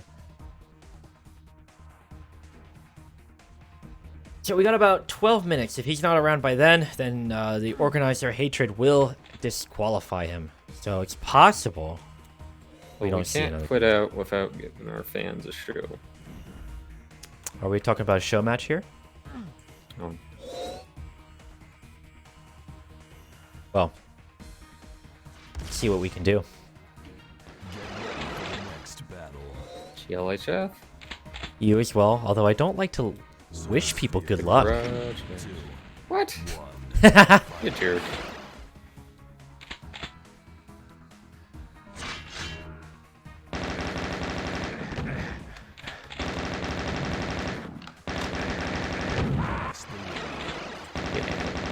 Tied for the lead. Gaia. Forced error. Ooh, nice prediction.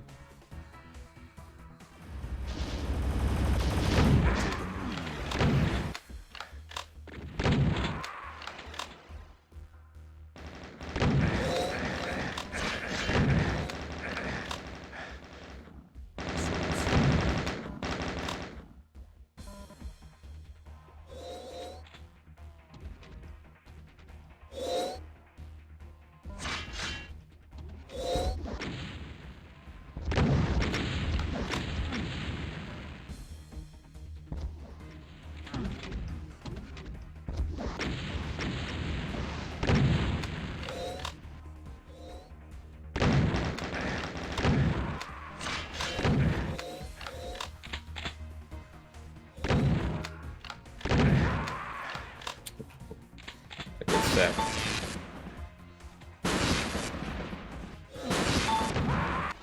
Well done. One of the hardest parts with Doom is just that since the spawns happen so fast, is making that decision off spawn. I find. Yeah, you're kind of like dealing with a jarring transition of being brought down with like, okay, what are my options right now?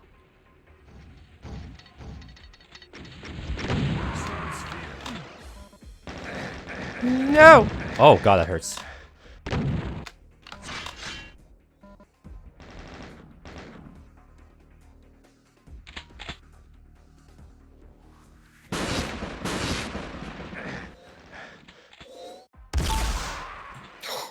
Rail kill?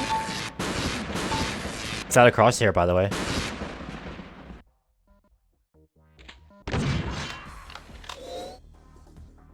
Sphere.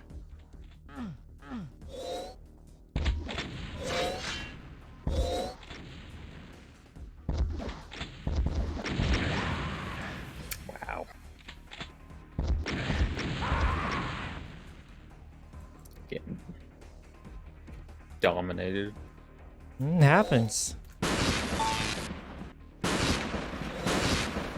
Lightning gun is also hard without a crosshair. I don't like it.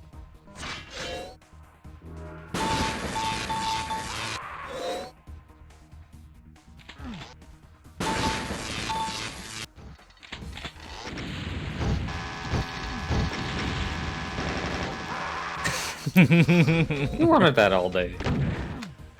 I was so eager for it. I was grinning like an idiot the entire time.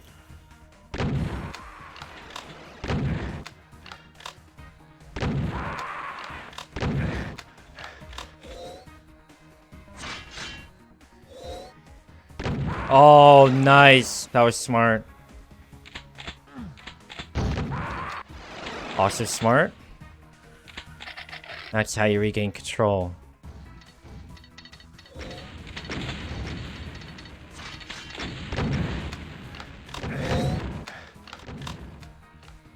Didn't get the shot I wanted to continue that fight.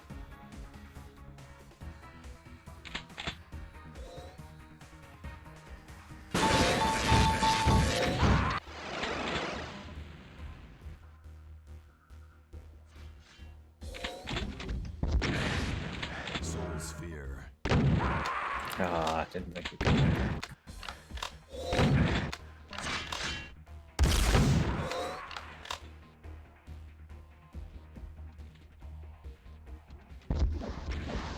Oh, you hit the ceiling, bonked his head.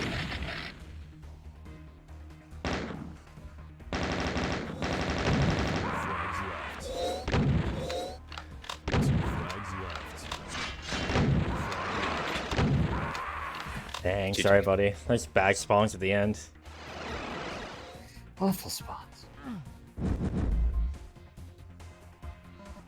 No, I like when I see people. I get the sentiment of GLHF, but you know, you wish your opponent good luck. I'm like, isn't that kind of counterproductive? Have fun, sure.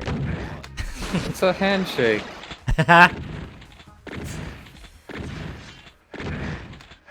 Oh, I don't have a good read on your health. Oh, now I do. Xenaero.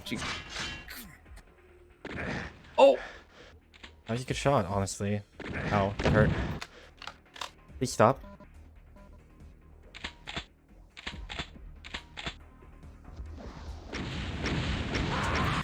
I don't know why I kept going. Big oops.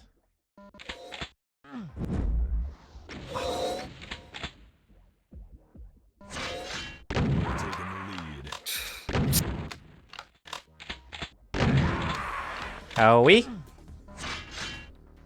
These big ouchies.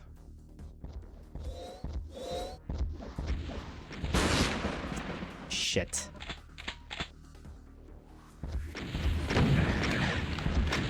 What? Oh yeah, less splash damage. That's right.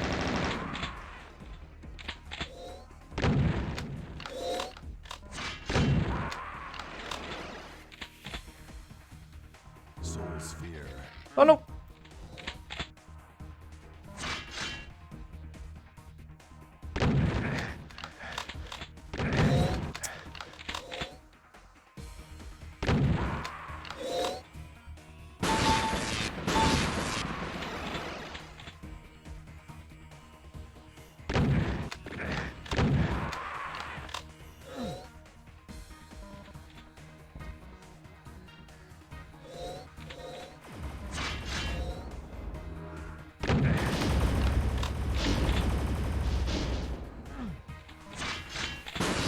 Oh no no no no! Get away from me!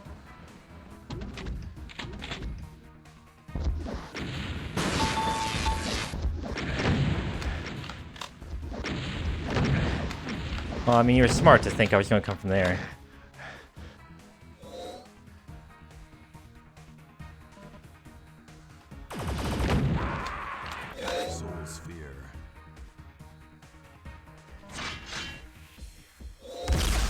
Whoa, that was a hell of a prediction shot.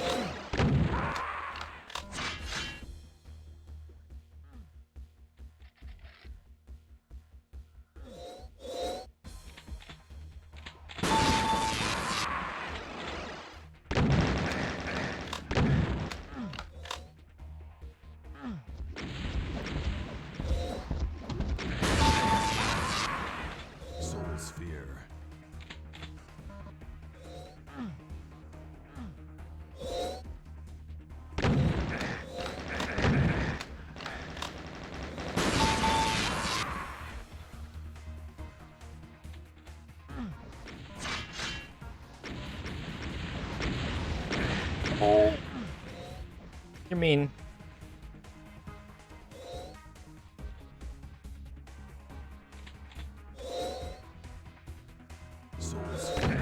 Oh!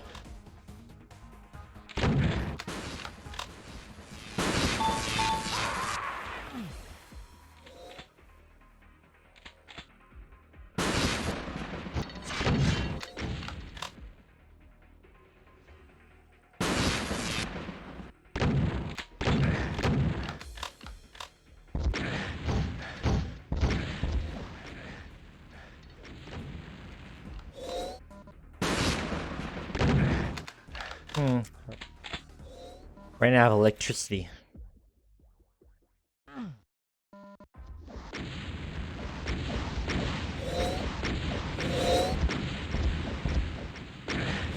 Oh, goodness. No one saw that.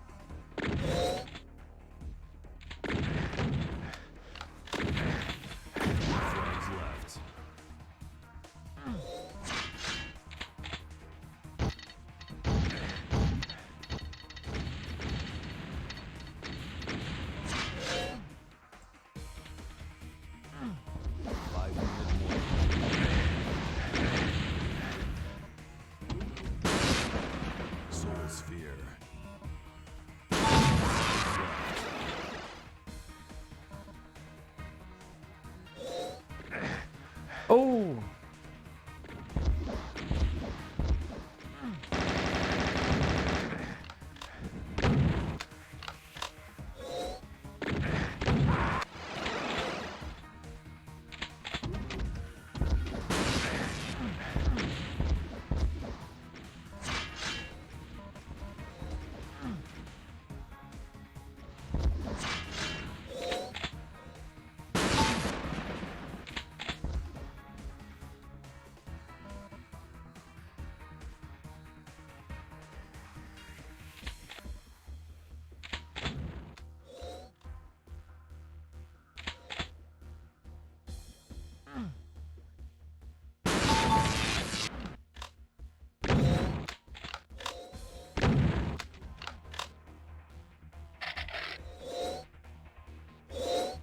Sphere.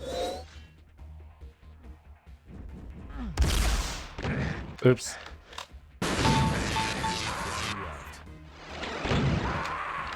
GG. GG.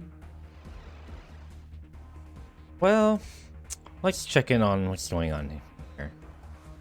Oh, what happened here? Let's see. Someone definitely knows how to play. Definitely have fun. Always have fun, but never good luck. Hey, Brewers, how you doing?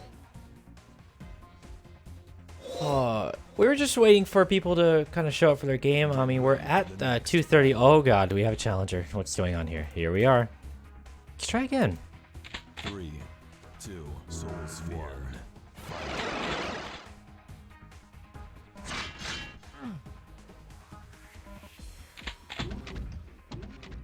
Soul Sphere.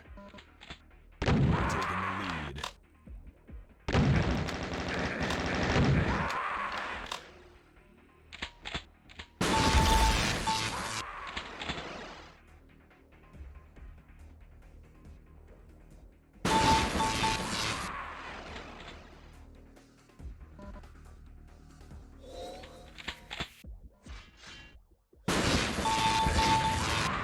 Ow. Soul Sphere.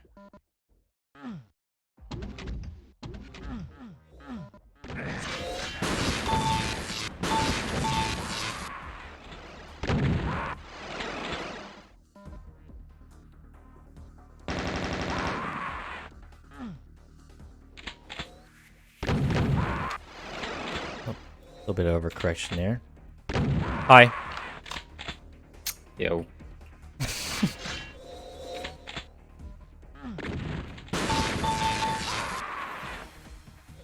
Soul Sphere.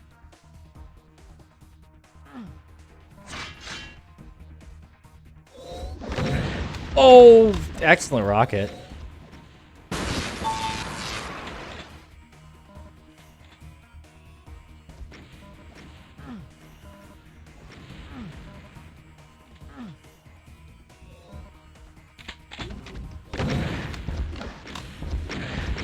Okay, I'm not sure why I thought that staying there was a good idea.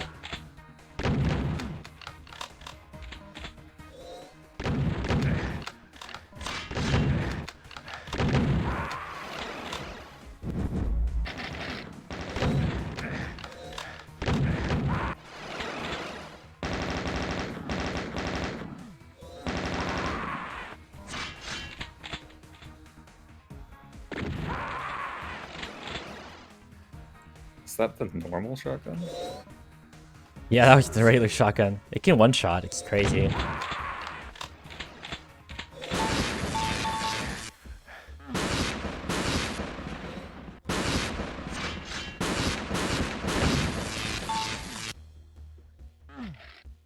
I went the wrong way.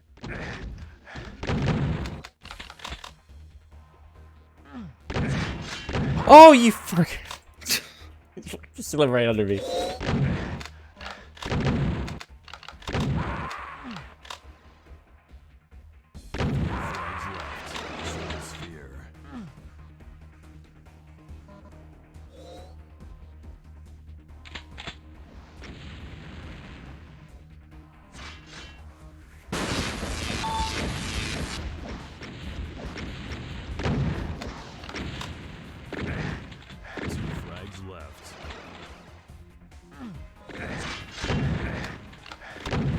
Ow. Oh no, he's there. Get me out of here.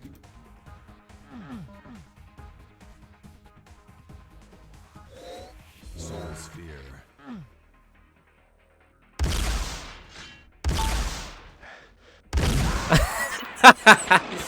It's like, nah, you're not getting away.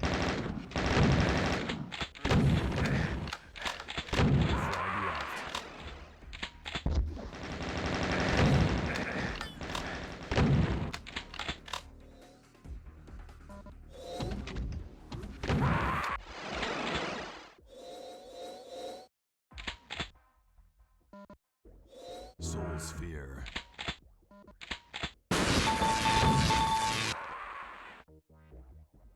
GG. It's tough. I mean, it doesn't. A scoreline like that doesn't mean a whole lot other than just map control. You had a lot of plays where you forced me out of control too. I think the lightning gun's better than I think. Lightning gun is really good if you can track. It's kind of stupid powerful. But well, let me see what's going on here.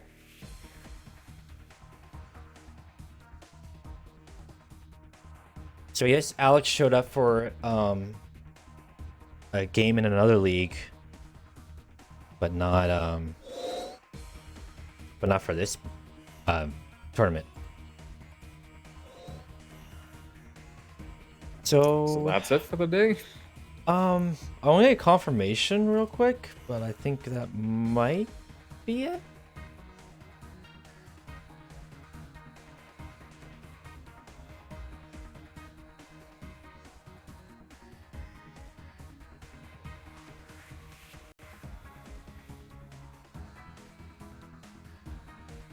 So a little bit dead air for everybody, but yeah, we're just getting confirmation on the last game of the weekend, seeing if we got ultra mega no show happening.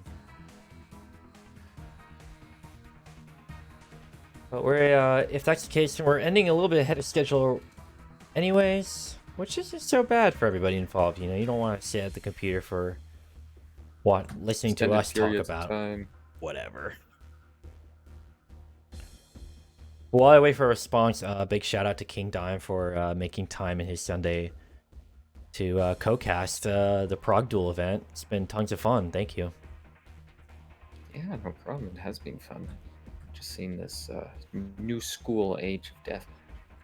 Yeah, it's kind of new to me too. I mean, if I didn't play Quake as much as I had, I think I'd be a total fish out of water with these mechanics and how armor and the new weapons worked and stuff. But Bones has said if they haven't shown up by now, I'd say so, yes. But Hatred to make the final call, kind of waiting on confirmation. I mean, either way, if one person hasn't shown up, we can't have a game anyways.